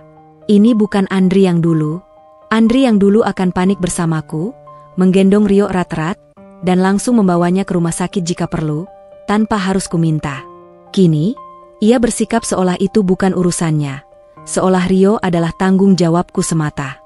Hati ini hancur berkeping-keping. Bukan hanya cinta kami yang retak, tapi ikatan kami sebagai orang tua pun terasa longgar, bahkan nyaris putus. Ibu Widya, yang muncul dari kamarnya karena mendengar suaraku panik, hanya melihat kami sekilas dengan tatapan datar, lalu kembali menutup pintunya. Seolah tidak terjadi apa-apa, tidak ada yang perlu dikhawatirkan. Jeda ini bukan hanya soal komunikasi verbal, tapi juga soal sentuhan, keintiman fisik yang dulu menjadi perekat kami. Andri tidak lagi memelukku, bahkan saat tidur pun ia selalu membelakangiku, menjaga jarak sejauh mungkin. Ranjang kami terasa dingin, luas, dan asing, seperti dua pulau terpisah di tengah samudra. Aku rindu sentuhan tangannya yang hangat, pelukannya yang dulu menenangkan setiap ketakutan, kecupan keningnya sebelum tidur yang dulu selalu membuatku merasa dicintai dan aman. Tapi semua itu kini hanya tinggal kenangan pahit. Aku mencoba mengulurkan tanganku saat ia tidur, hanya untuk menyentuh punggungnya. Namun aku menariknya kembali. Terlalu takut untuk ditolak, terlalu takut untuk menghadapi kehampaan yang lebih besar. Dampak jeda ini juga merembet ke segala aspek kehidupanku, termasuk pekerjaanku yang selama ini menjadi pelarianku. Konsentrasiku sering buyar. Aku melakukan beberapa kesalahan kecil dalam laporan proyek, dan nyaris melewatkan sebuah deadline penting yang bisa merugikan klien. Untungnya, timku sigap membantu menutupi kesalahanku. Aku tahu aku tidak bisa terus seperti ini. Tapi, bagaimana caranya? Aku merasa terjebak dalam lingkaran setan yang tak berujung. Aku mencoba satu kali lagi untuk berbicara dengan Andri, mencoba menjembatani jeda yang semakin lebar ini, mencoba mencari tahu apakah masih ada harapan yang tersisa. Suatu malam, setelah Rio tidur pulas, aku memberanikan diri duduk di sampingnya yang sedang menonton televisi di ruang keluarga. Suara TV menjadi satu-satunya yang memecah keheningan di antara kami. "Dari," panggilku pelan, memecah kesunyian. Ia menoleh, matanya masih terfokus pada layar yang menampilkan pertandingan sepak bola. "Ada apa?" tanyanya tanpa minat. Aku ingin kita bicara. Aku tahu ada yang salah di antara kita. Kamu sepertinya tidak percaya lagi padaku," kataku, mencoba menahan air mata yang sudah menggenang di pelupuk mata. Suaraku tercekat. Ia mendengus, tawa sinis keluar dari bibirnya. "Bicara apa lagi, Siska? Bukti sudah jelas. Mama sudah menunjukkan semuanya. Aku tidak bodoh, Siska. Aku sudah melihat dengan mata kepalaku sendiri apa yang Mama temukan." "Bukti apa? Bukti palsu itu? Rekayasa Ibu Widya?" Aku merasakan kemarahan mulai menjalar di dadaku, bersamaan dengan rasa sakit yang tak tertahankan. Andri menatapku dingin, tatapannya membeku. "Cukup, Siska. Aku sudah lelah dengan semua drama ini. Aku butuh ketenangan." Ia lalu berdiri, mematikan televisi, dan tanpa sepatah kata pun, masuk ke kamar. Ia tidur di sofa di ruang keluarga malam itu, sebuah pilihan yang jelas menunjukkan penolakannya padaku. Melihatnya masuk ke kamar dan memilih tidur di sofa adalah pukulan telak bagiku, pukulan terakhir yang menghancurkan semua harapan. Jeda itu kini telah mencapai puncaknya. Ia tidak hanya menjauh secara emosional, tapi juga secara fisik. Aku tahu, ini bukan lagi sekadar keretakan yang bisa diperbaiki. Ini adalah kehancuran yang nyata. Aku tidak bisa lagi menunda.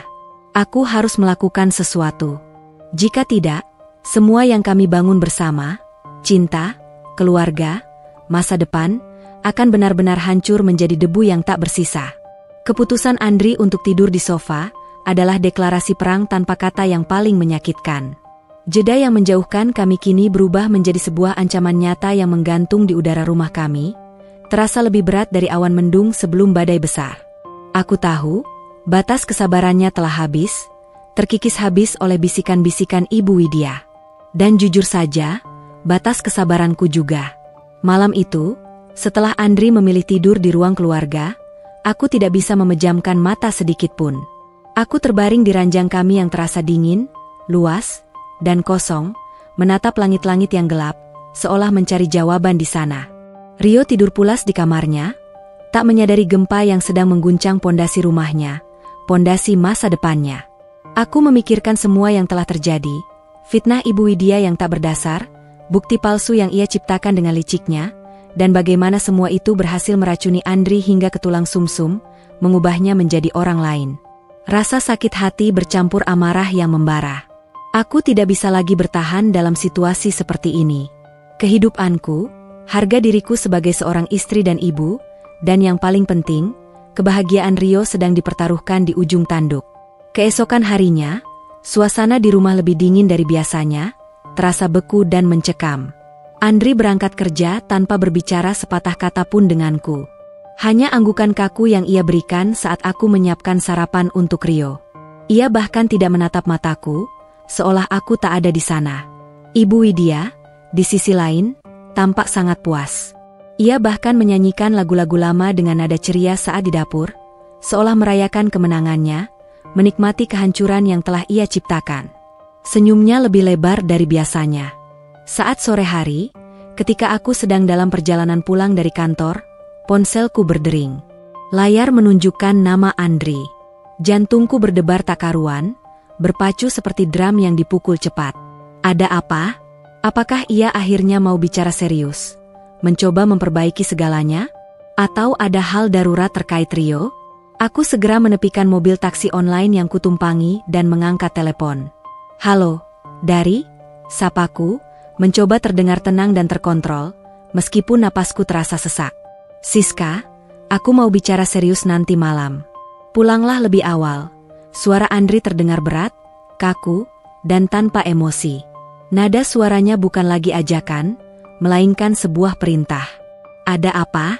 Apa terjadi sesuatu dengan Rio? Tanyaku cemas, memikirkan hal terburuk.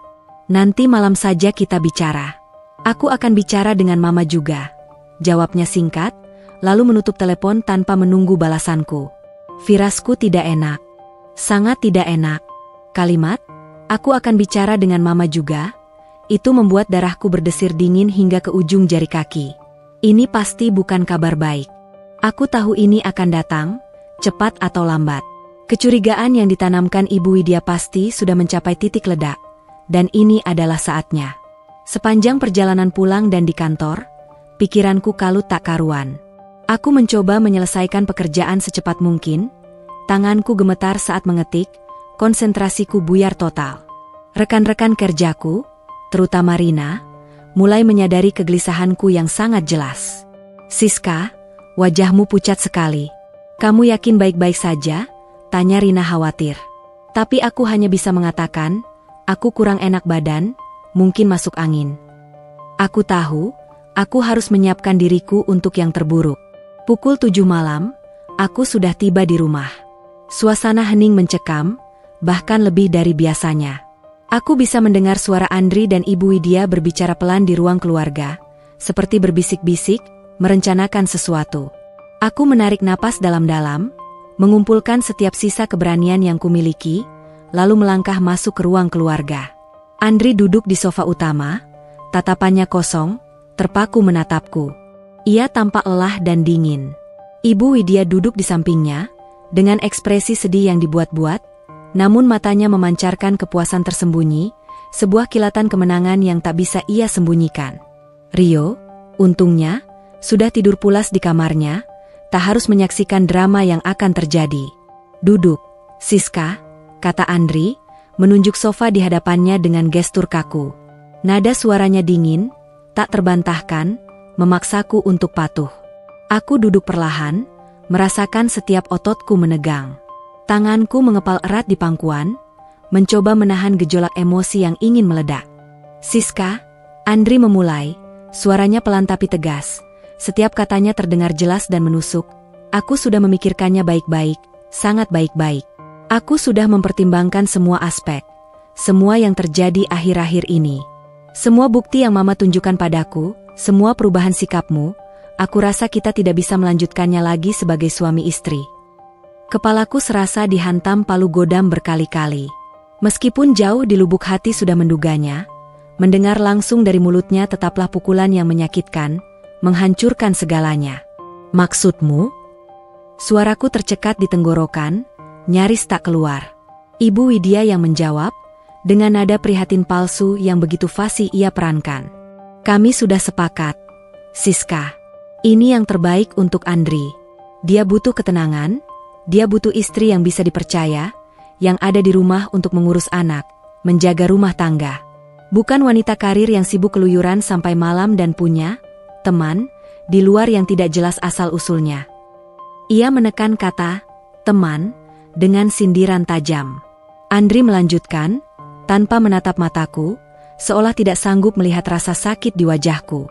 "Aku sudah bulat. Aku akan mengajukan gugatan cerai." Duniaku runtuh seketika, benar-benar hancur lebur. Rasanya seperti ada tangan tak kasat mata yang meremas jantungku hingga remuk, merampas semua napas dari paru-paruku. Cerai. Kata itu begitu berat, begitu menyakitkan, begitu final. Semua perjuangan, semua pengorbanan, semua cinta yang telah kami bangun selama 7 tahun, akan berakhir sia-sia hanya karena fitnah keji dari seorang mertua yang menyimpan dendam. Aku menatap Ibu Widya, yang kini menyunggingkan senyum kemenangan yang jelas terlihat di bibirnya. Ia bahkan tak berusaha menyembunyikannya lagi. Aku tidak bisa lagi menahan diri. Kemarahan membakar setiap sel tubuhku, mengalahkan rasa sakit dan kesedihan. "Jadi, karena semua fitnahmu ini, Mama ingin menghancurkan rumah tanggaku? Ingin menghancurkan keluarga Rio? Membuat anakku kehilangan keluarganya yang utuh?" Kataku, suaraku meninggi, bergetar hebat menahan amarah yang meledak tak tertahankan. "Jaga bicaramu, Siska," bentak Ibu Widya, kini dengan wajah merah padam, kehilangan topeng prihatinnya. "Mama hanya ingin Andri bahagia, dan kebahagiaannya bukan bersamamu, wanita yang tidak bisa dipercaya, yang hanya membawa masalah dan aib." Aku berdiri, melangkah mendekat ke Andri, menatapnya dengan mata berkaca-kaca, berharap ada secercah keraguan di sana. "Andri, kamu percaya semua ini? Kamu lebih percaya pada fitnah ibumu daripada istrimu sendiri? Kamu tahu bagaimana aku bekerja keras, bagaimana aku berjuang siang malam demi keluarga ini, demi kamu dan Rio." Andri memalingkan wajahnya, menghindar dari tatapanku. Bahunya merosot. "Aku sudah melihat cukup banyak, Siska.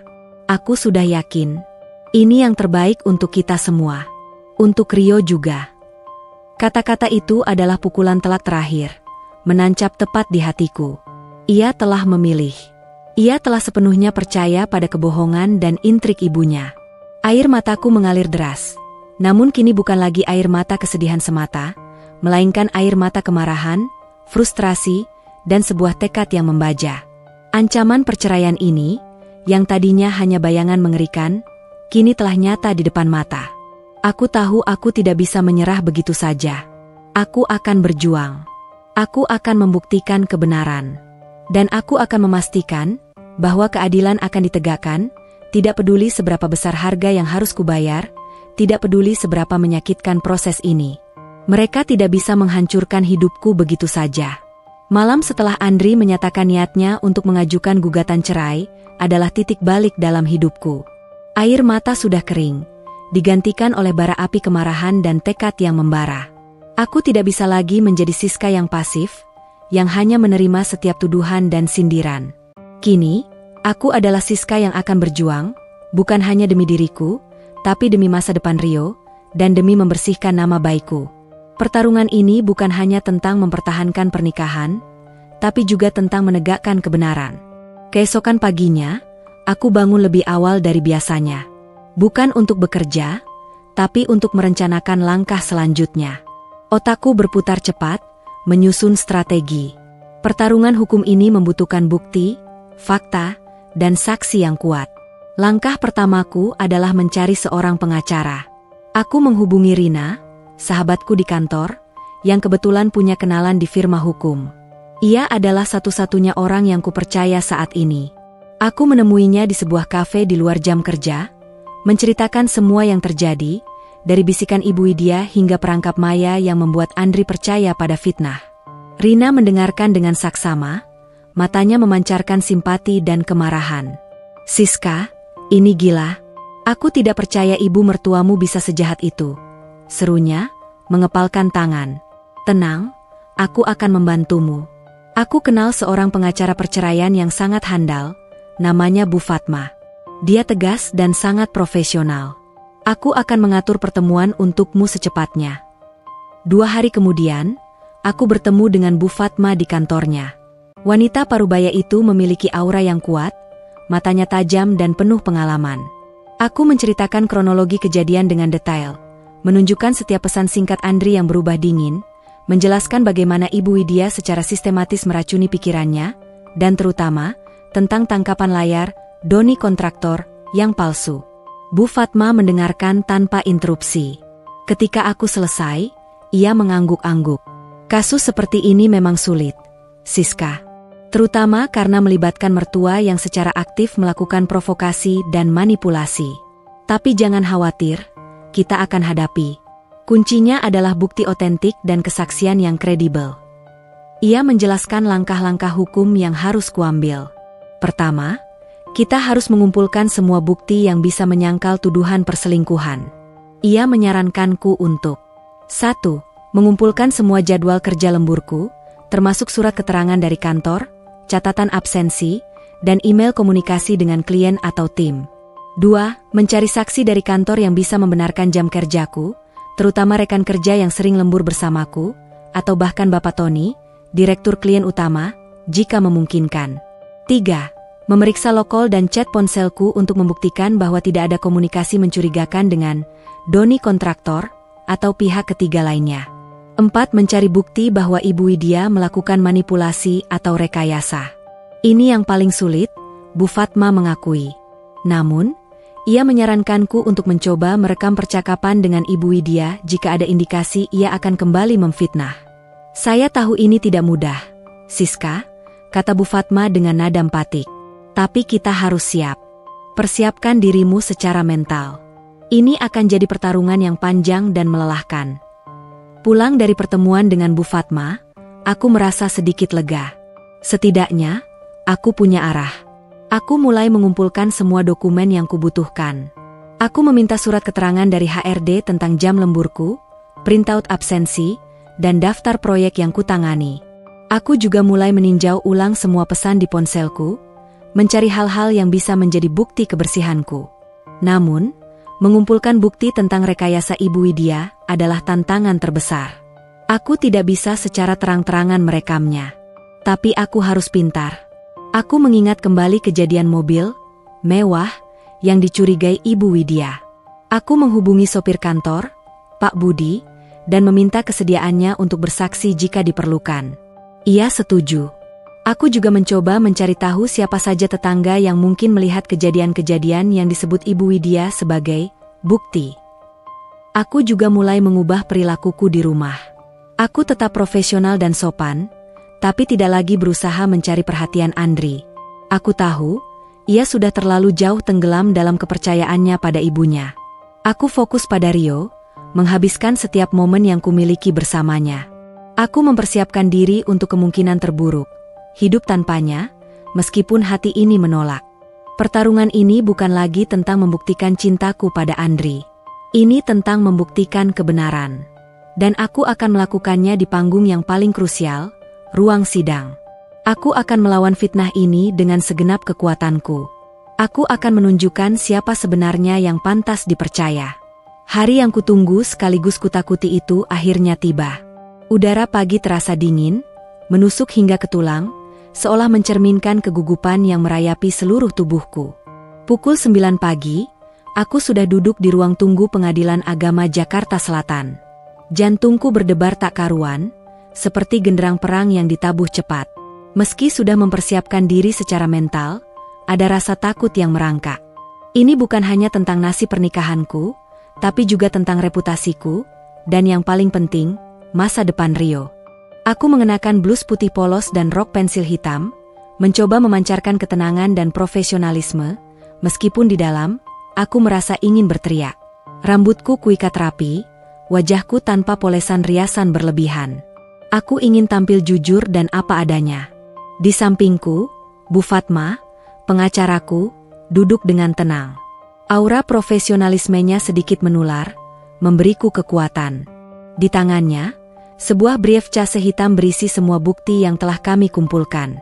Tenang, Siska, bisiknya, suaranya mantap. Kita sudah siap. Percayalah pada dirimu, dan percayakan sisanya pada proses hukum.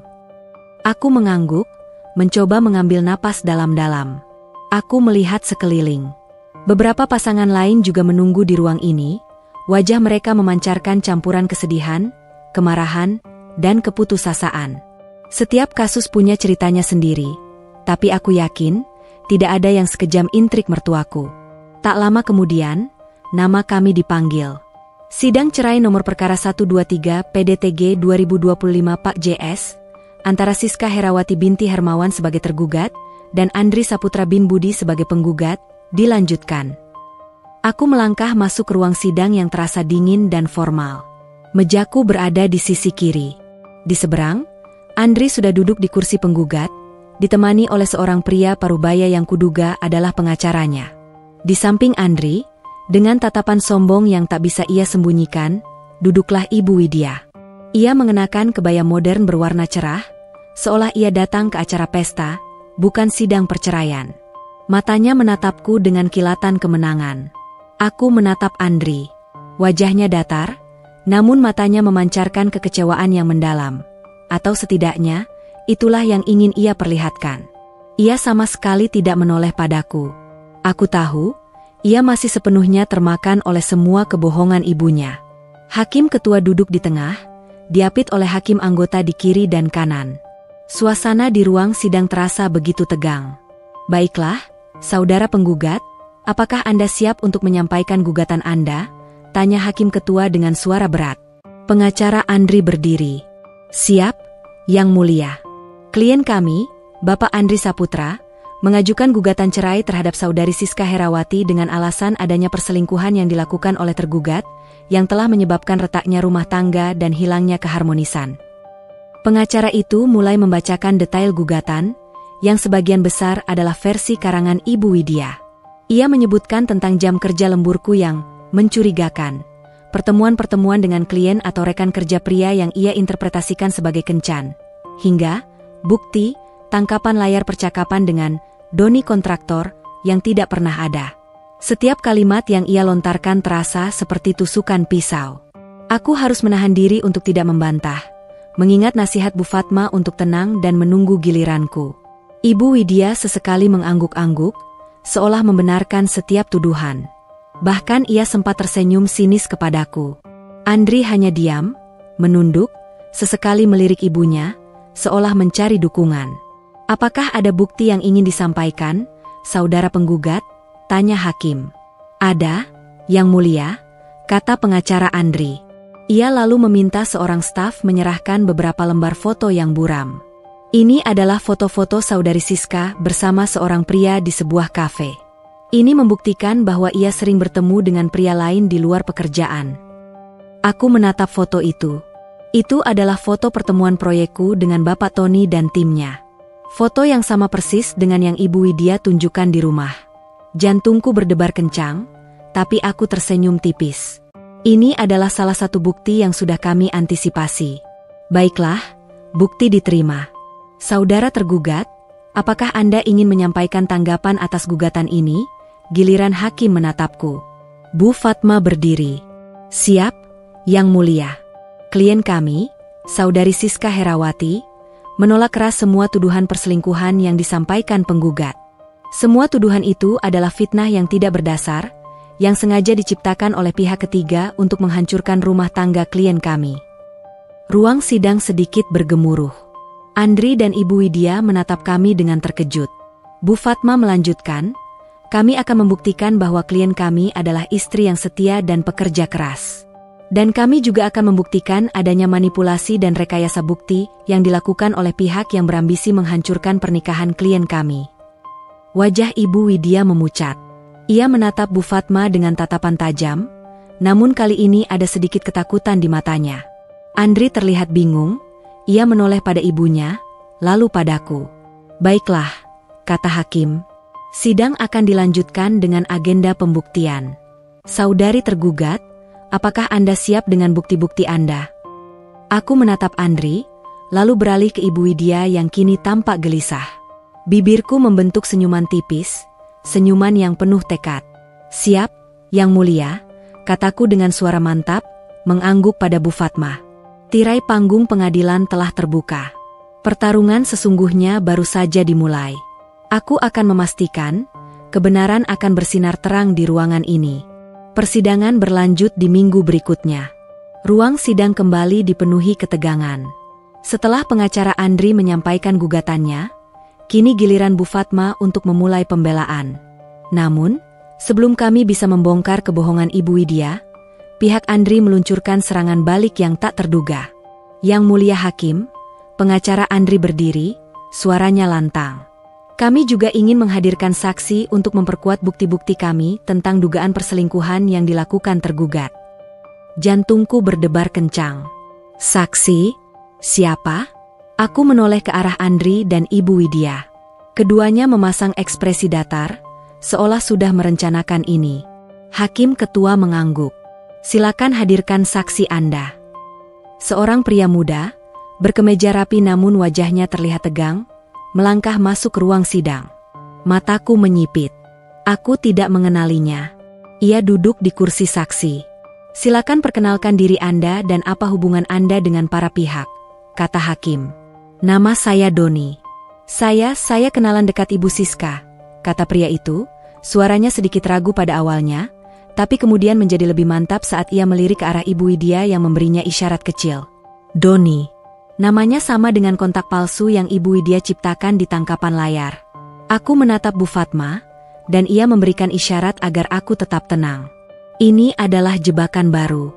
Baik, Saudara Doni, silakan jelaskan, apa yang Anda ketahui tentang hubungan Saudari Siska dan Anda?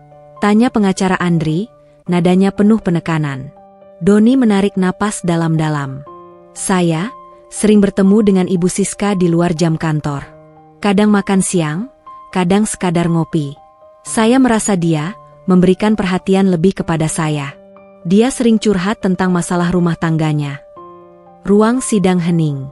Andri menatapku dengan tatapan terluka yang dibuat-buat, dan Ibu Widya tersenyum tipis penuh kemenangan. Rasanya seperti ada ribuan jarum yang menusuk hatiku. Ini adalah kebohongan yang sangat berani. Saudara Doni, bisa Anda buktikan klaim Anda ini? Tanya hakim. Bisa, Yang Mulia. Saya punya beberapa foto kami berdua, dan juga rekaman percakapan telepon, kata Doni, lalu menyerahkan ponselnya kepada staf pengadilan. Ketika foto-foto itu ditampilkan di layar, mataku membelalak. Itu adalah foto-foto hasil editing yang sangat rapi. Ada foto diriku sedang duduk di sebuah kafe, seolah sedang berbicara akrab dengannya, padahal itu foto saat aku sedang menunggu klien di sebuah kafe. Ada juga foto diriku di dekat sebuah mobil hitam yang Ibu Widya sebut mewah, di mana Doni seolah-olah baru saja turun dari mobil itu dan menatapku. Bahkan ada rekaman suara percakapan telepon yang suaranya terdengar seperti suaraku, mengucapkan kalimat-kalimat manis. Namun dengan potongan-potongan kata yang diambil dari konteks berbeda dan digabungkan menjadi sebuah kebohongan berantai. Teknologi macam apa ini? Yang Mulia, ini adalah manipulasi. Foto-foto ini editan, dan rekaman suara ini dipotong-potong. Saya tidak mengenal pria ini. Teriakku, tidak bisa lagi menahan diri. Hakim menatapku tajam. Saudari tergugat, harap tenang dan berikan kesempatan pada saksi untuk menyampaikan kesaksiannya. Anda akan punya kesempatan untuk membantah. Bu Fatma menenangkanku. Siska, tahan dulu. Ini memang strategi mereka. Ketika giliran Bu Fatma untuk menginterogasi Doni, ia langsung menyerang dengan cerdas. "Saudara Doni," Bu Fatma memulai, suaranya tenang tapi tajam. "Apakah Anda tahu konsekuensi memberikan kesaksian palsu di bawah sumpah?"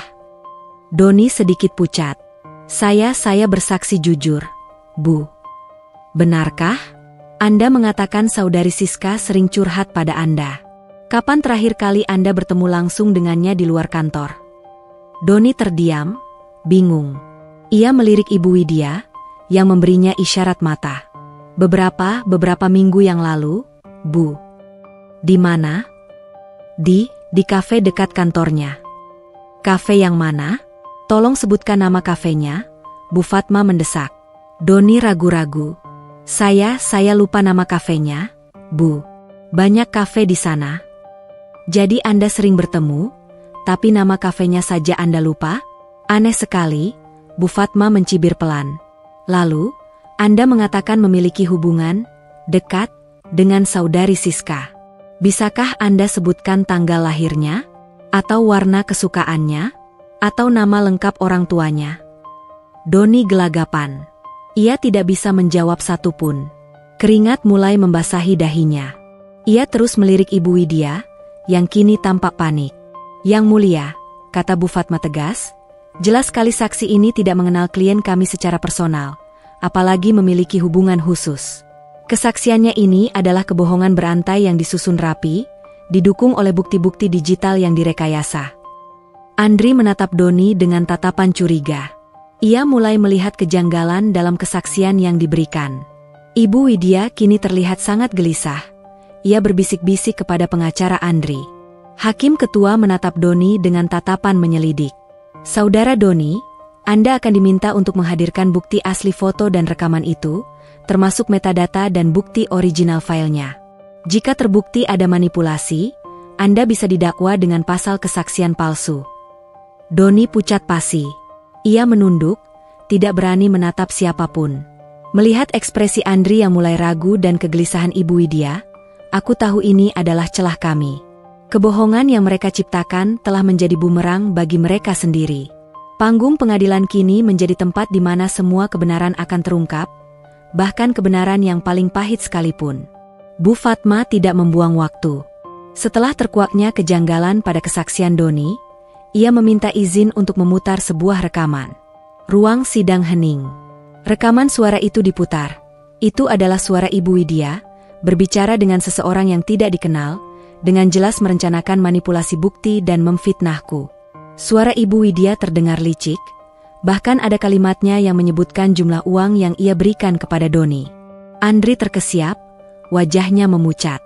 Ibu Widya membeku, matanya membelalak ketakutan. Suasana di ruang sidang berubah drastis. Hakim ketua menatap Ibu Widya dengan tajam. "Yang mulia, rekaman ini adalah bukti nyata manipulasi dan kesaksian palsu yang direncanakan secara sengaja oleh Ibu Widya dan saksi Doni," kata Bu Fatma tegas. "Kami juga memiliki bukti transfer sejumlah dana dari rekening Ibu Widya ke rekening saudara Doni, yang kami duga sebagai bayaran untuk kesaksian palsu ini." Andri menatap ibunya dengan tatapan tidak percaya, matanya berkaca-kaca. Ia melihat Ibu Widya, wanita yang selalu ia percaya, kini terpaku, tak bisa lagi membantah. Senjata rahasia ini telah memukul telak, membongkar semua kebohongan yang selama ini menyelimuti rumah tanggaku. Ruang sidang kini dipenuhi bisikan-bisikan. Rekaman suara Ibu Widya dan bukti transfer bank adalah pukulan telak. Andri menatap ibunya, matanya dipenuhi kekecewaan dan kemarahan. Ibu Widya, yang tadinya penuh kemenangan, kini terlihat sangat terpojok. Ia mencoba membela diri, tapi suaranya bergetar, tidak lagi meyakinkan. Hakim ketua menatap Andri dengan tajam. "Saudara penggugat, setelah mendengar bukti rekaman ini, apakah Anda masih bersikukuh dengan gugatan cerai Anda berdasarkan tuduhan perselingkuhan?" Andri menunduk, tak mampu menatap siapapun. Bahunya merosot. Beberapa saat hening, ia kemudian mengangkat wajahnya yang pucat. "Yang mulia, saya menarik gugatan cerai saya." Suaranya hampir tak terdengar. Ibu Widya seketika berteriak protes, namun diredakan oleh pengacaranya. Senyum tipis terukir di bibirku. Kebenaran akhirnya terkuak, menyingkap semua kebohongan yang telah menghancurkan hidupku. Panggung pengadilan telah menjadi saksi bisu, dan tirai kebenaran akhirnya tersingkap lebar. Keputusan Andri untuk menarik gugatan cerai menggema di ruang sidang. Suasana riuh rendah sesaat, sebelum hakim ketua mengetuk palu, menenangkan kembali situasi. Wajah Ibu Widya pucat pasi, amarahnya terlihat jelas meski ia berusaha menahannya. Andri menunduk, tidak berani menatapku. Setelah sidang ditutup, aku dan Bu Fatma langsung bergegas keluar. Kami tidak ingin berlama-lama di sana, berhadapan dengan kemarahan Ibu Widya dan tatapan kosong Andri. Aku tahu, kemenangan hukum ini hanyalah awal dari pertarungan yang lebih besar. Beberapa hari kemudian, aku menerima panggilan dari pihak kepolisian. Doni, saksi palsu yang dihadirkan Andri, telah ditangkap atas laporan Bu Fatma. Ia mengakui semua rekayasa itu, termasuk bahwa ia dibayar oleh Ibu Widya untuk memberikan kesaksian palsu. Kabar ini sontak membuat Ibu Widya semakin tertekan. Ancaman pidana untuk kasus kesaksian palsu dan pencemaran nama baik mengintai di depan mata. Bu Fatma menyarankanku untuk tetap melanjutkan proses hukum terhadap Doni sebagai peringatan, namun menahan diri untuk tidak melaporkan Ibu Widya secara pidana, dengan pertimbangan demi Rio dan masa depan keluarga jika Andri ingin memperbaiki hubungan.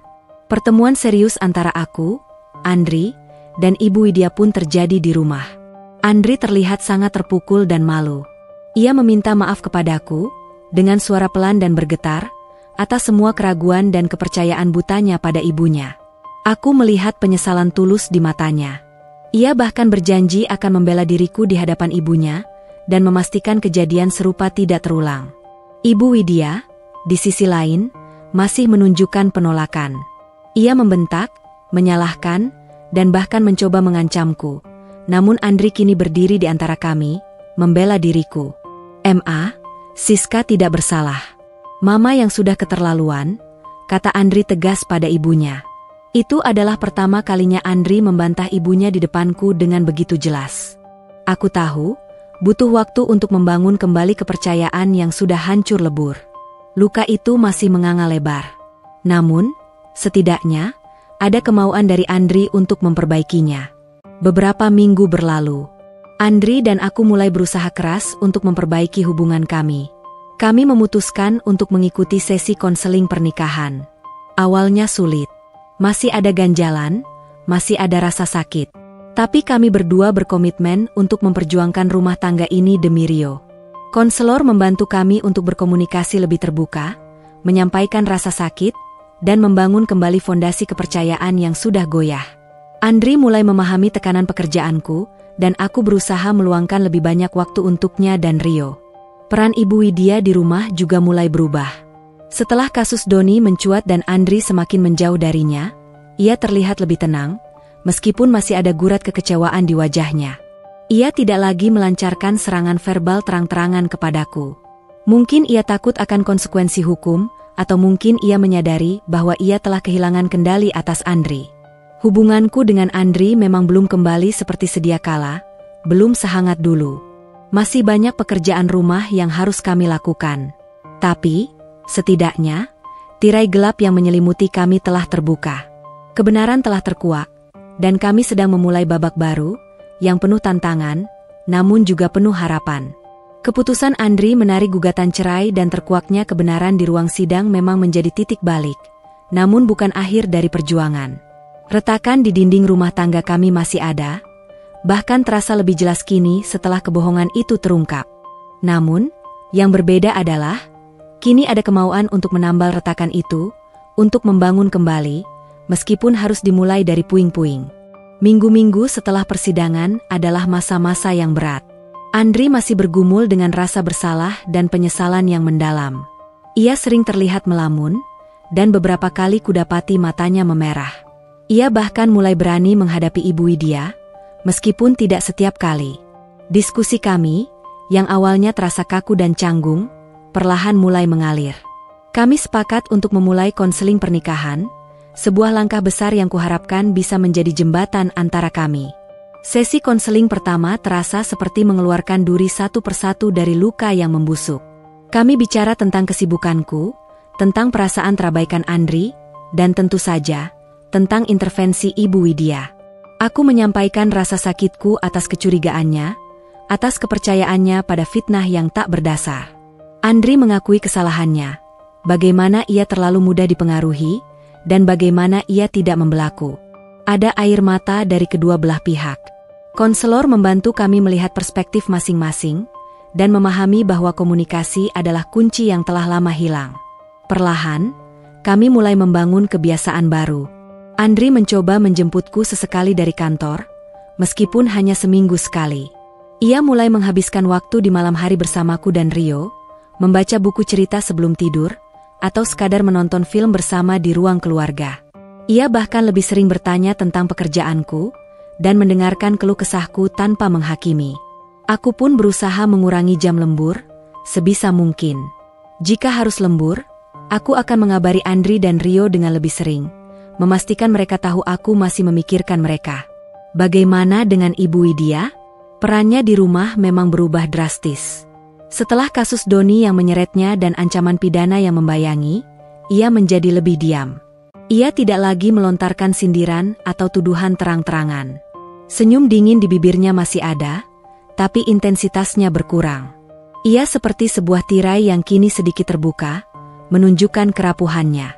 Andri secara tegas meminta ia tidak lagi mencampuri urusan rumah tangga kami, dan ia, untuk pertama kalinya, patuh.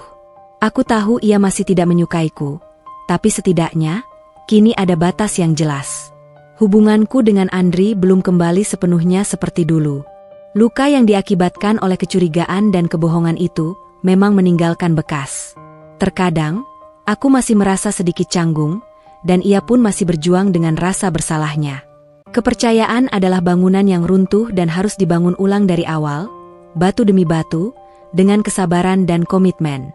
Namun, yang terpenting, kami berdua berkomitmen untuk berjalan ke depan. Demi Rio, demi keluarga kecil kami. Retakan itu mungkin tidak akan pernah hilang sepenuhnya.